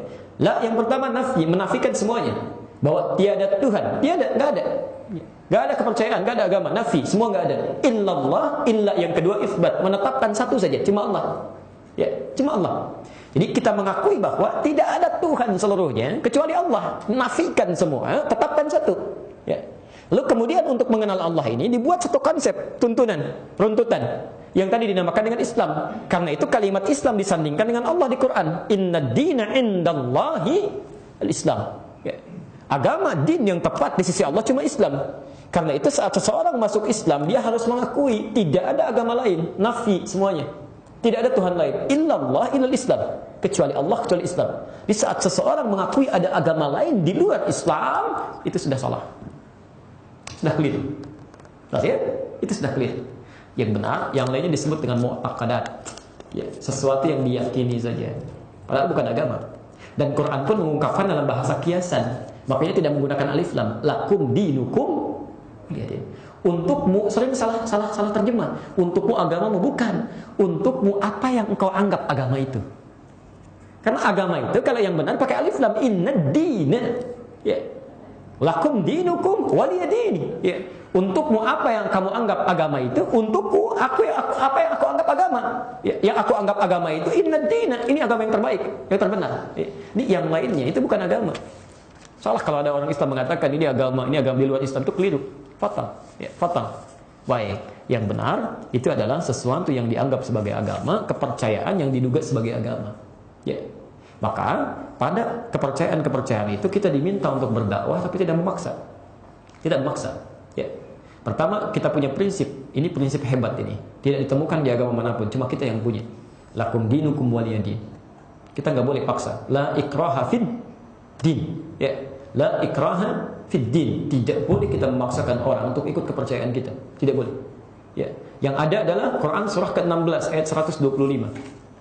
Ud'u ila sabili rabbika bil hikmah. Silakan kita dakwahkan. Ajak orang lain mengenal pada Islam dengan hikmah. Hikmah itu cara terbaik sesuai dengan objeknya, baik dari sisi pengetahuannya, sisi wawasannya, dan sisi keadaannya. Silakan. Ya. Barangkali ada yang dakwah dengan pengetahuan. Ya. Ada yang dakwah misalnya dengan materi. Ya.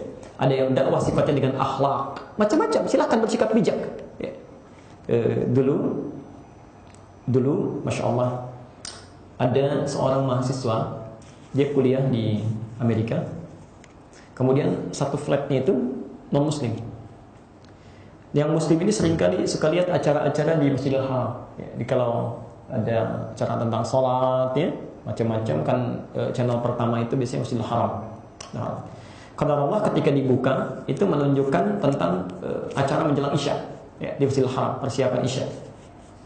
Kemudian temannya Islam bertanya kepada kawan yang non muslim, dia hadir di situ. Kata kawannya, kamu silakan perhatikan banyak orang di sini, kira-kira ada berapa? Kata orang ini, ya sekitar 500 ribuan ya, ratusan ribu. Baik, berapa lama waktu yang dibutuhkan untuk menjadikan yang ratusan ribu menurut kamu itu bisa rapi dalam seketika? Kata orang ini, mungkin 1 minggu ya, mungkin 1 minggu ya. Di satu-satu dia bayangkan rapi. Kata orang ini yang muslim, saya akan tunjukkan kepadamu, dalam hitungan tidak sampai 1 menit mereka akan rapi seketika. Dia tidak percaya, mustahil itu katanya. Ini kan banyak. Baik. Nanti saya perlihatkan. Begitu mulai iqamah, Allahu Akbar, Allahu Akbar, yang tawaf semua merapat, rapi, tanpa iqamah, rapi. Mulai bengong orang ini. Belum 1 menit. Begitu Syekh Sudais mengatakan istaqimu, semua diam. Begitu takbir Allahu Akbar, semua takbir seketika. Apa respon temannya ini? Langsung seketika mengatakan, tunjukkan kepada saya bagaimana caranya masuk Islam, karena agama ini pasti bukan buatan manusia. Tunjukkan pada saya bagaimana caranya masuk Islam, karena agama ini pasti buatan manusia. Anda bisa bayangkan, pasti bukan buatan manusia. Ya, Anda bayangkan, ya, dengan pengetahuan diskusi ringan saja, orang lihat sholat Isya, dia mendapat hidayah. Ya, ajak dia dengan hikmah, Ud'u ila sabili rabbika bil hikmah. Orang nonton sholat Isya dapat hidayah. Ada orang sudah diberikan hidayah, nggak mau sholat Isya. Kan poin nih. Ada orang nonton sholat Isya dapat hidayah. Ada orang diberikan hidayah, nggak mau sholat Isya. Sesuatu yang harus diperbaiki. Ya. Kalau mau memberikan nasihat, wal mau'izatil hasanah, teruskan ayatnya. Wajadilhum billati hiya ahsan. Dia yang dimaksud merangkul itu bukan memukul. Maksudnya, ayo ajak dalam kemaslahatan, saling berdakwah dalam kebaikan. Tapi jangan mengakui. Kalau urusan kemanusiaan silakan. Ya. Rasulullah menolong non muslim. Rasulullah menengok orang yang non muslim yang sakit. Ya. Ada yang sakit ditengok oleh Nabi sampai masuk Islam dia. Ada ya, di antara yang suka membantu Nabi. Seorang anak muda di akhir wafatnya, kata Nabi, kau ucapkan syahadat, ya. Dia berpaling pada ayahnya melihat begini, kata bapaknya, ikuti apa syarat Abul Qasim. Bersyahadat dia. Yang non muslim ditengok oleh Nabi. Bahkan Nabi pernah menyampaikan, jika Anda memasak makanan, baunya sampai kepada tetangga, wanginya sampai pada tetangga, bagi dia walaupun cuma airnya, ya. Jangan kasih air, itu maksudnya kalau kita masaknya cuma airnya saja. Ya, walaupun masak airnya, bagi airnya. Tapi kalau Anda masak dagingnya, misalnya, masa mau kasih airnya sama tetangga? Ya bagi. Nah, itu yang dimaksudkan, bukan tetangga muslim saja, non muslim juga. Jadi kalau dalam urusan dunia silakan Anda rangkul, Anda berikan yang halal, yang terbaik, dan doakan dengan makanan yang saya kirimkan, mudah-mudahan dapat hidayah ini. Mudah-mudahan dapat hidayah. Bahkan mohon maaf ya, ada hal-hal tertentu dari makanan yang sifatnya itu nggak diminta pun menjadi hak orang lain. Bisa di rumah kita ada pohon tetangga, ada pohon mangga, ya. Kemudian dahannya itu terjulai keluar ke jalan. Ada pohon, ada buahnya, misalnya, buah mangganya. Maka ini buah mangga yang terjulai keluar di luar daerah kita, itu hak orang yang melintasinya. Ya. Itu nggak usah marah kalau diambil, karena memang areanya keluar, jadi hak orang. Ya. Jadi hak orang, nggak usah marah kalau diambil. Ya, nggak usah, karena memang hak orang. Kalau Anda mau jadikan hak sendiri, silakan balikan. Ya, balikan, itu hak kita baru dibagi. Ya, tapi kalau sudah keluar begini, itu hak orang lain. Secara fikihnya boleh dibagikan untuk diketahui ya. Jadi kalau ngambil jangan marah. Tapi cuma tumbuhan saja, nggak bisa dikiaskan pada yang lain. Oh, ayam tetangga saya punya ayam, main ke rumah saya, berarti hak saya ini. Tidak, itu repot ya. Ada kambing orang main ke sawah kita tangkap juga, tidak boleh. Ya, tidak tepat. Jadi kalau dalam urusan dunia silakan berbagi, tapi urusan akhirat zero tolerance. Zero tolerance itu toleransi paling tinggi. Salah kalau mengatakan, misal demi menyebutkan Islam rahmatan lil alamin, kita toleransinya dimaknai dengan saling bersama-sama ibadah, kan? Saling merangkul dalam kepentingan. Maaf ya, yang tidak tepat itu keliru. Jadi saya dengan tegas menolak pluralisme, liberalisme, itu virus yang sangat berbahaya. Lebih berbahaya daripada kemusyrikan. Lebih berbahaya. Ya. Karena itu kemusyrikan plus. Ya. Maaf, kalau musyrik Anda tobat sebelum meninggal, diampuni oleh Allah. Berpeluang dapat hidayah. Ya, banyak orang yang tadinya musyrik, menyembah Tuhan selain Allah, tapi tidak sedikit yang mendapatkan hidayah, bertobat dan masuk Islam. Wa hasuna Islamu, Islamnya bagus. Tapi pluralisme, liberalisme ini yang dalam jargonnya saling merangkul, jargon toleransi itu bisa berpeluang menutup orang mendapat hidayah. Orang yang ingin tahu Islam, mau masuk Islam, dia cegah. Untuk apa? Semua agama itu sama, menuju Tuhan yang sama, cuma caranya beda-beda. Orang dapat hidayah dia cegah. Ya. Seorang sakit ingin sembuh, ada homo, ada lesbian. Ya. Maaf, itu sakit. Begitu dia ingin berobat, ini bagian fitrah dari kehidupan. Jalani saja, itu fitrahnya. Bikin LGBT misalnya, itu berbahaya. Hati-hati, itu berbahaya. Jadi merangkul yang dimaksudkan dalam arti berdakwah, bukan dalam arti bekerja sama untuk kepentingan dalam beribadah. Itu keliru. Baik. Dan istilah Islam rahmatan lil alamin pun menurut saya tidak tepat. Pemaknaannya tidak tepat. Bukan istilahnya, tapi pemaknaannya. Karena Islam itu kata yang sudah luas, nggak bisa ditambah, nggak bisa dikurangi. Jadi kalau ditambahkan satu kalimat, maknanya menyempit. Misal, luas. Ya. Kata luas, maknanya luas tidak? Sangat luas. Tapi kalau saya tambahkan satu kalimat, luas masjid, maka akan menyempit pada masjid saja. Luas bangunan, maka akan pada luas bangunan saja, yang lain tidak.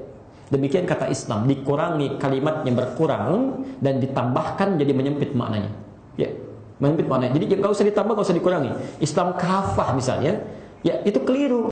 Ya, karena yang tepat itu kalimat Qur'annya udkhulu fis silmi. Yang dimaksud bukan Islam kafahnya, yang dimaksud menerapkan tuntunan Islam secara total. Islamnya sudah kafah, nggak ditambah kafah pun sudah kafah.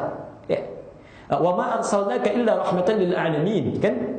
Baik, kami tidak utus engkau Muhammad kecuali jadi rahmat bagi semesta alam. Nabi Muhammad, jadi tugas Nabi Muhammad menjadi rahmat semesta alam. Kalau Islamnya sudah otomatis, sudah rahmat, ya. Enggak diminta pun akan jadi rahmat. Apakah ada kewajiban untuk merawat memelihara kuburan orang tua? Berdosakah saat kita rawat kemudian saat kita tidak merawat kuburan orang tua? Baik. Bapak Ibu sekalian, yang dimintakan oleh Allah di dalam Al-Quran, termasuk hadis Nabi SAW, adalah berperilaku bersikap baik kepada kedua orang tua. Ya, baik dalam keadaan sudah wafat, apalagi dalam hidupnya. Baik dalam keadaan dia Muslim, ataupun dalam keadaan belum berislamnya. Ya, contoh, yang dalam keadaan belum berislam, ibu bisa temukan di Quran surah ke-31 Luqman dari ayat ke-14 sampai ayat 15. Di ayat 15-nya, wa in jahadaka 'ala an tusyrika bima laysa laka bihi 'ilmun fala tuti'huma wa sahibhuma fid dunya ma'rufa. Indah sekali. Ya. Jika ada orang tua berlainan kepercayaan dengan engkau, kau muslim dia bukan, bisa, ya. Maka jika orang tua mengajak engkau untuk melakukan kemusyrikan, minta diantar ke tempat musyrik, ibadah minta disaksikan atau minta diikuti, maka tolak secara lembut yang halus. Tapi penolakan itu tidak lantas menjadikan kita terpisah hubungan. Tidak. Dalam urusan dunia, wasahibuhuma. Sahib itu dari kata sahabat, yang lekat, nempel. Maka tempel terus, berikan kebaikan. Perhatikan urusan dunianya. Mudah-mudahan dengan Anda memperhatikan, menyediakan kebutuhannya, bersikap lembut, itu bisa menjadi hidayah. Hidayah. Ya. Ada seseorang ikut kami belajar, dan Masya Allah, beliau aktif dalam salah satu, saya tidak perlu sebutkan di instansi, ya, dan punya jabatan luar biasa. Tiba-tiba berubah sikapnya, ya, sikap ibadahnya maksudnya, ya, dia lebih, alhamdulillah, jadi senang ke masjid, senang etika, senang baca Quran, macam-macam. Bapak ibunya protes, ya, siapa ini yang telah merubah kamu, sikap kamu kok jadi begini, katanya. Masya Allah, kalau tidak bisa selesaikan, saya yang turun tangan. Masya Allah. Dan datang, kami sampaikan, bersikap lembut, baik, terima, kemudian balas dengan tutur yang baik. Mereka marah, kamu senyum, ya. Mereka membentak, Masya Allah, Anda bisa memberikan kelembutan. Itu perhatikan, dampingi. Maka dilakukan itu. Bahkan qadar Allah, ibunya oleh Allah dibuat sakit, pergi ke rumah sakit, dan anak ini yang hanya mendampingi. Dibalik kepadatan tugas, ya, didampingi, dilihat, dicukupkan kebutuhannya, dicari. Apa yang terjadi? Allahu Akbar. Tiba-tiba bapaknya melihat, masuk dengan kelembutan, mulai lembut, mulai berubah, ya. Bahkan bapaknya pertama kali kemudian mulai berubah penampilannya, ke masjid dia macam-macamnya, terakhir ibunya. Dan indahnya, kadang-kadang mendapatkan kebaikan itu tidak seketika. Lalu kita diundang makan bersama, datanglah keluarga besarnya, bapaknya, ibunya, istrinya, anaknya, seluruhnya masuk. Udkhulu fi silmi kafah. Ya, kami duduk, ada yang menangis, ada yang diam, masya Allah, makan bersama dan semuanya berada dalam naungan Al-Quran dan Sunnah Rasulullah SAW. Tidak harus kita berada dalam sesuatu yang tidak baik. Jangan saling mencela, ya, saling merendahkan, itu gak bagus. Ya, jadi saat seorang tua belum baik pun, belum bermuslim, perlakukan dengan baik. Apalagi sudah muslim, maka ayatnya pindah. Ya, di Quran surah ke-17 ayat 23 itu, ayat 23. Wa qadha rabbuka alla ta'budu illa iyyahu wa bil walidaini ihsana. Baik. Imma yablughanna 'indaka al-kibara ahaduhuma aw kilahuma fala taqul lahumu uff wa la tanharhuma. Ya, masyaallah. Qul lahumu qawlan karima. Allahu akbar. Jika Anda hadir bersama orang tua sekitaran, maka telah mulai sepuh, belum meninggal, masih sepuh, masih beranjak. Masya Allah, Anda dimintakan oleh Al-Quran, jangankan berperilaku yang tidak pantas, ya, kita menampakkan ekspresi ketidaksukaan aja itu nggak boleh, ya. Bermuka masa, agak mukul, agak memalingkan wajah, nggak boleh, tampilkan. Sebagaimana mereka selalu tersenyum saat kita digendong-gendong, maka kita pun dihadirkan suasana untuk membalikkan keadaan itu. Bisa nggak kita tersenyum dalam keadaan demikian? Ya. Saat orang tua menggendong kita dengan tersenyum, bisa nggak kita gendong orang tua dalam keadaan tersenyum? Bah, dibalikkan suasananya. Ya. Maka yang paling menarik ketika wafat, kita masih diminta berdoa, Rabbighfirli wa liwalidayya warhamhuma kama rabbayani shaghira wa qur rabbilhamhuma kama rabbayani shaghira. Yang paling indah, perhatikan, saat seorang tua wafat, hadis Al-Bukhari di kitab Al-Adabul Mufrad nomor hadis 44, posisi di sebelah kanan paling atas, ya, dari Abu Hurairah. Perhatikan, yang dimintakan bu dari seorang anak, ya, dimintakan dari seorang anak yang masih hidup untuk orang tua yang telah wafat itu dua. Satu adalah permohonan ampunan istighfar kepada Allah supaya dosa-dosanya diampuni oleh Allah. Yang kedua adalah doa-doa kebaikan, ad-du'a bil khair. Maka mohonkanlah kepada Allah, ini kewajiban kita seorang anak bila orang tua satu di antara keduanya telah wafat. Yang pertama, mohonkan istighfar kepada Allah. Perhatikan di hadisnya, tatkala seorang anak memohonkan ampunan kepada Allah, maka Allah angkat satu derajat keadaan orang tua yang di alam kubur, sehingga dia bertanya, ya Rabbi ma hadza. Tentang hadisnya demikian, ya Allah, apa ini? Maksudnya saya belum pernah dapatkan ini dari mana? Ya. Kata Allah, perhatikan jawabannya, ini adalah istighfar yang dimohonkan oleh anakmu saat ini untukmu. Ini adalah istighfar yang dimohonkan oleh anakmu saat ini untukmu. Jadi ketika Anda beristighfar mohon ampunan kepada Allah, tapi syaratnya anaknya muslim, orang tuanya muslim.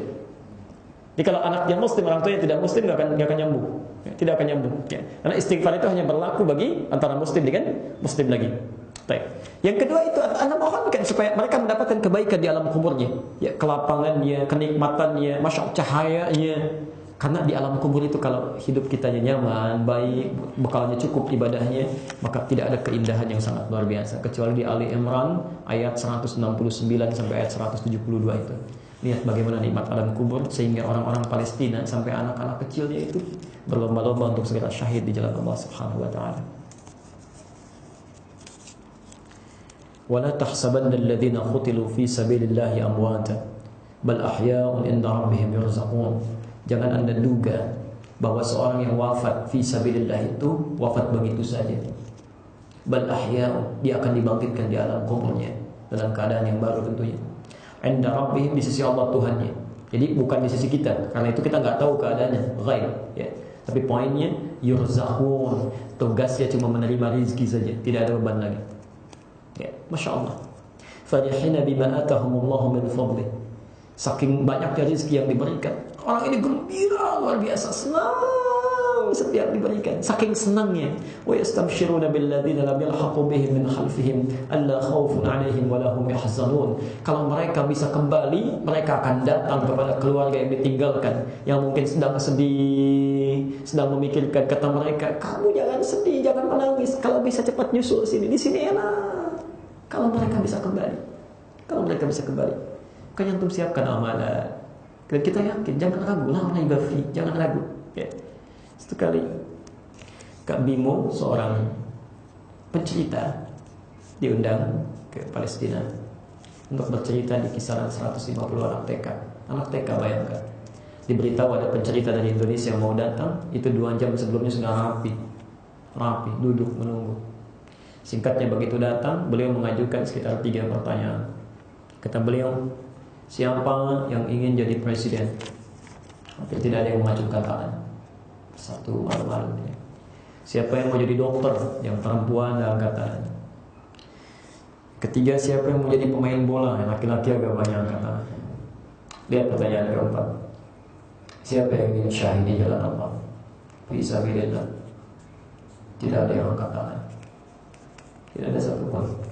Semuanya berdiri tegak, mengepalkan tangannya, mengatakan kami yang mampu duluan, kami fisabilillah, kami akan syahid, kami nyusul ayah kami nyusul paman kami. Itu semua keluar, menggetarkan roh dan sisi saat itu. Karena itu jangan heran, kenapa anak-anak Palestina usia 4 tahun, 5 tahun masih kecil sudah dipanggil pulang? Karena Allah sayang dengan mereka, Pak. Lu bisa bayangkan 4 tahun, 5 tahun itu rata-rata sudah hafal 15 juz, 20 juz. Ya. Kalau usianya belia, ya nggak hafal Quran, nggak punya teman itu. Nggak punya teman. Perhatikan canda anak-anak Palestina, saya sering sampaikan. Ya, kalau mereka sudah hafal Quran, mereka akan keluar bermain. Ya, kadang-kadang main perang-perangan dan sebagainya. Kalau sudah ada pesawat Zionis mengintai, dikira itu pasukan sedang berlatih. Kata anak-anak ini, lihat itu. Di pesawat itu nama saya sudah terukir, saya akan pulang duluan. Kata temannya, bukan, saya akan nyusul ayah saya duluan. Bukan, saya duluan. Dan kalau sudah hafal Quran, dia akan bercanda dengan tawa temannya yang belum itu. Nanti kalau saya sudah naik ke tingkat tertinggi di surga, saya akan dadahi kamu. Karena dia ingat hadis At-Tirmidzi berhadis 219 itu. Maaf, 2915. 2915. Maka saat kita akan masuk surga, kalau penghafal Quran itu lain. Ya. Kata Qurannya, Allahumma halli, ya Allah tolong hiasi penghafal Quran ini. Fayulbasu ilaihi tajul karamah, maka dipakaikan mahkota kehormatan. Begitu akan naik ke tingkat surganya, kemudian kata Qurannya, Allahumma zidhu, ya Allah tolong tambah. Kenapa? Karena penghafal Quran ini kalau orang tuanya muslim masuk surga juga, maka anaknya akan membawa mahkota dipakaikan di kepala kedua orang tuanya. Kata Quran, tolong bedakan antara penghafal Quran dengan yang membantunya, fasilitatornya. Fayulbasu ilaihi libasal karamah, maka dipakaikan di dalamnya baju kehormatan, jubah kehormatan. Maka naik dia, difirmankan kepadanya, Faqra waqar, silakan baca Quranmu dengan tartil, fa inna akhira qiraatika akhiru manzilatika. Akhir bacaanmu di situ tempat tinggalmu. Di nanti, maaf, kita akan lihat ada orang-orang yang masuk surga menyesal. Anda bayangkan. Kalau masuk neraka nyesal, itu sudahlah ya. Tapi kalau masuk surga nyesal dalam tanda petik ya. Maka kita lihat ada orang hafal 5 ayat begitu, wa ulaika humul muflihun, berhenti di situ, masuk surganya. Temannya yang hafal 10 ayat masih naik ke atas. Maka ini akan berkata, ya Allah, kenapa saya dulu tidak sampai 10 ayat? Yang 10 ayat berhenti di sini, yang 20 ayat naik ke atas. Ya Allah, kenapa saya tidak sampai 20 ayat? Karena setiap yang dilihat itu mala ainun ra'at wala udhunun sami'at wala khatara ala qalbi bashar. Tidak pernah dilihat, mata didengar, telinga, dan keindahannya tidak pernah terbayangkan saat di dunia. Maka bagaimana dengan yang sudah hafal Quran? Puncak tertingginya. Maka anak-anak ini bercanda kepada orang yang belum hafal. Nanti saya kalau sudah di atas, saya akan dadahi kamu yang masih di bawah. Ya. Anak 4 tahun, 5 tahun hafal Quran. Dunianya sulit, makan sepotong roti berebut 16 orang. Wajar oleh Allah diwafatkan lebih dulu, saking sayangnya, cepat pulang. Jangan capek kamu. Jangan capek. Pulang duluan. Kamu surga tingkat tinggi. Ada orang diberikan 40 tahun, 50 tahun untuk sekadar pegang mushaf pun masih banyak pertimbangan dia lakukan. Masih banyak pertimbangan dia lakukan. Sampai kapan? Ya. Sampai kapan? Jadi, silakan perbanyak istighfar. Kemudian mohonkan kebaikan kepada Allah untuk orang tua yang dimaksudkan. Adapun persoalan kuburan, apakah mesti dibersihkan dan sebagainya, itu bukan bagian dari kewajiban. Tapi kalau kita ingin berikan bagian dari birrul walidain, kalau sudah kotor, ada rusak, ada macam-macam, dan kita berada dalam tanggungan tanggung jawabnya, maka itu bagian dari sunnah yang baik untuk kita terapkan sebagai bakti kepada kedua orang tua. Ya. Salat jamaah di rumah apa pahalanya juga 27 derajat. Tadi saya sampaikan bahwa salat berjamaah itu seluruhnya pahalanya 27 derajat. Ya, mau di masjid, mau di luar masjid.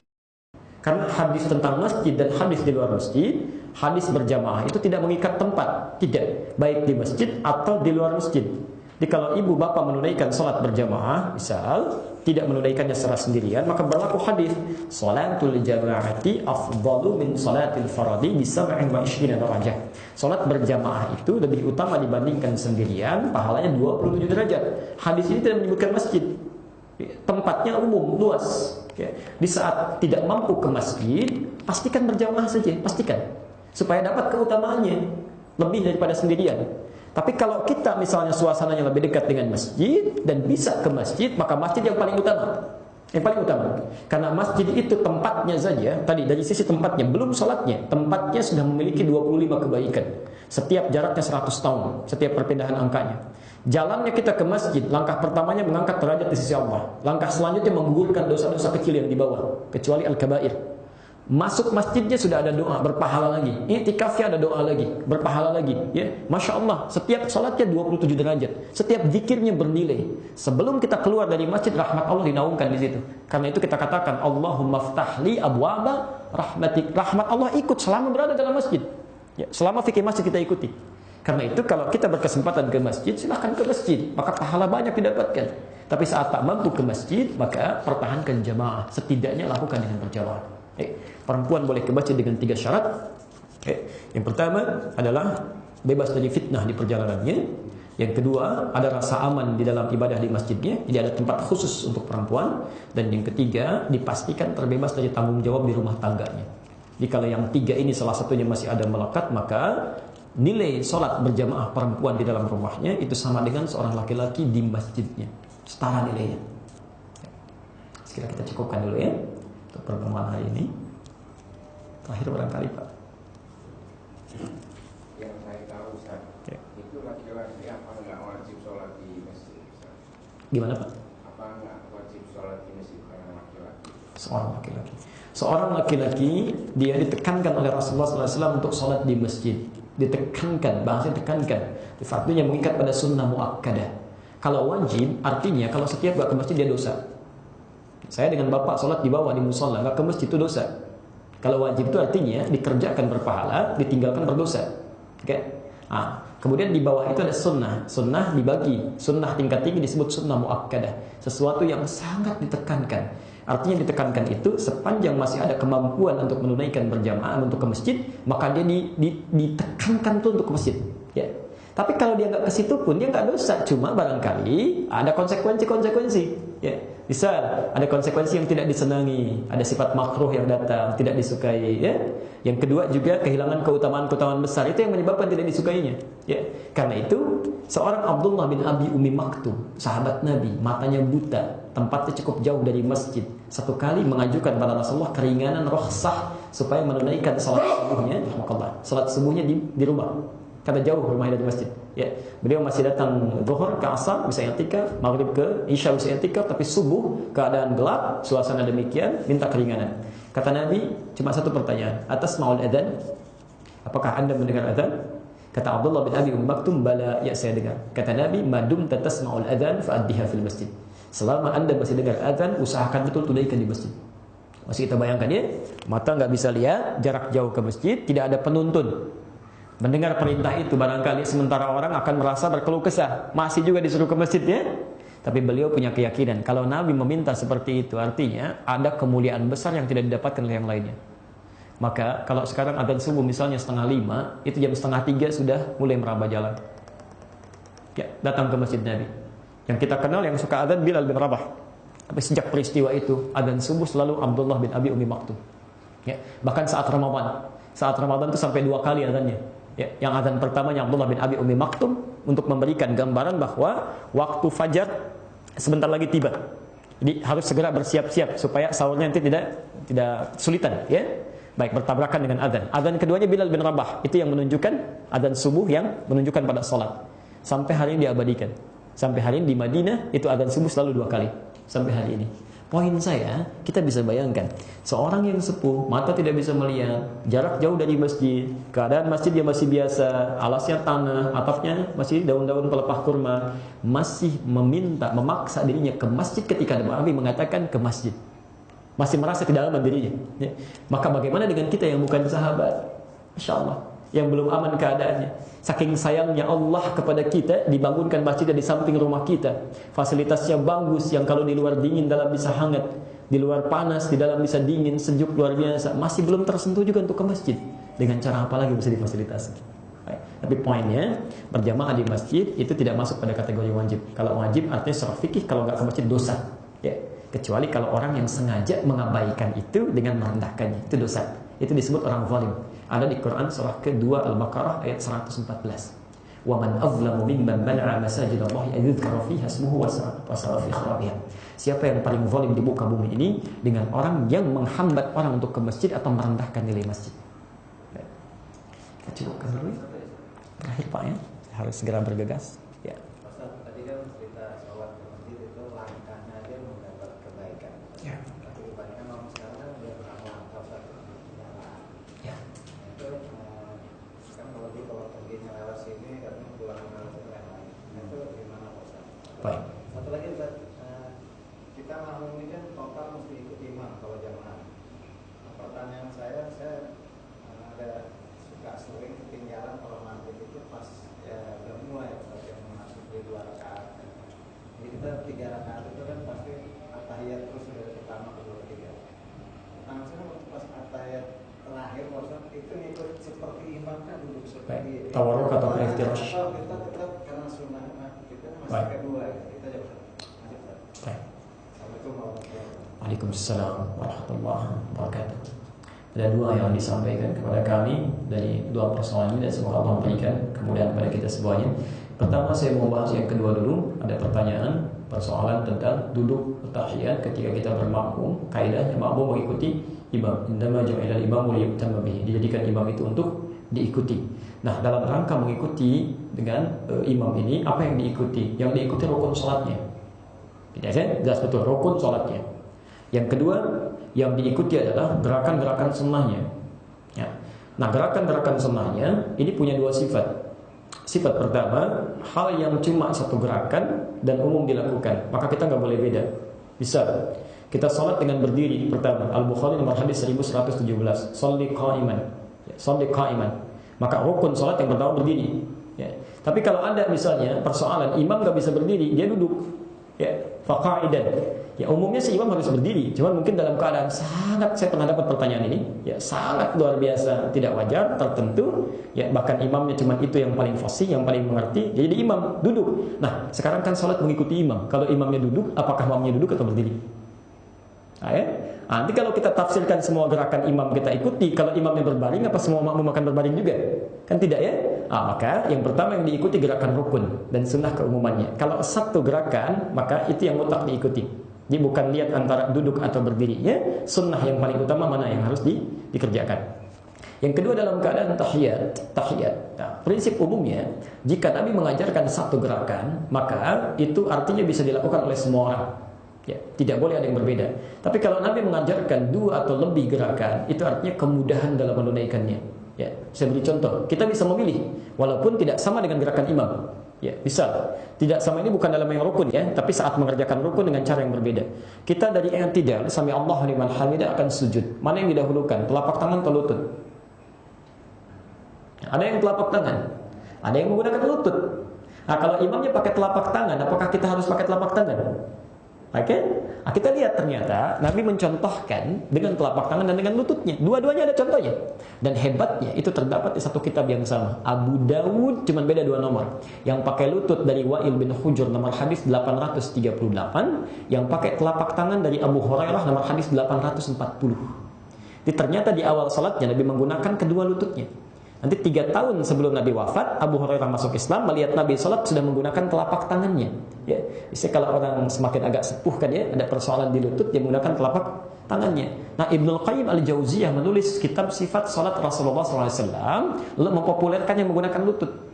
Ya, itu makanya Anda kalau membaca sifat-sifat salat Rasulullah karangan Ibnul Qayyim Al-Jauziyah, Ibnul Qayyim itu pasti menemukan pakai lutut. Ya.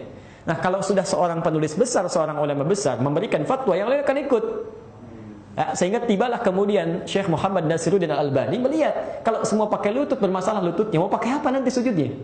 Maka dipopulerkanlah yang kedua itu. Karena itu dalam sifat salat nabinya Muhammad Nasiruddin Al-Albani pasti ditemukan pakai telapak tangan. Saya punya keyakinan yang baca kitab Al-Albani pakai telapak tangan. Yang baca Ibnu Qayyim Al-Jauziyah pasti pakai lutut. Dua-duanya benar. Karena ingin memberikan solusi. Yang salah itu yang pakai kepala duluan. Ini nggak ada apa-apa kepalanya gitu ya. Wah, ini belum apa-apa sudah ribut gitu. Jadi ada semua di situ. Termasuk isyarat dalam salat tahiyat, apakah tawarruk atau iftirash. Di awal masa salat itu umumnya semuanya menggunakan iftirash. Baik tahiyat ula pertama ataupun yang terakhir. Tahiyat akhir. Semuanya iftirash. Iftirash itu tahiyat yang pertama. Ya.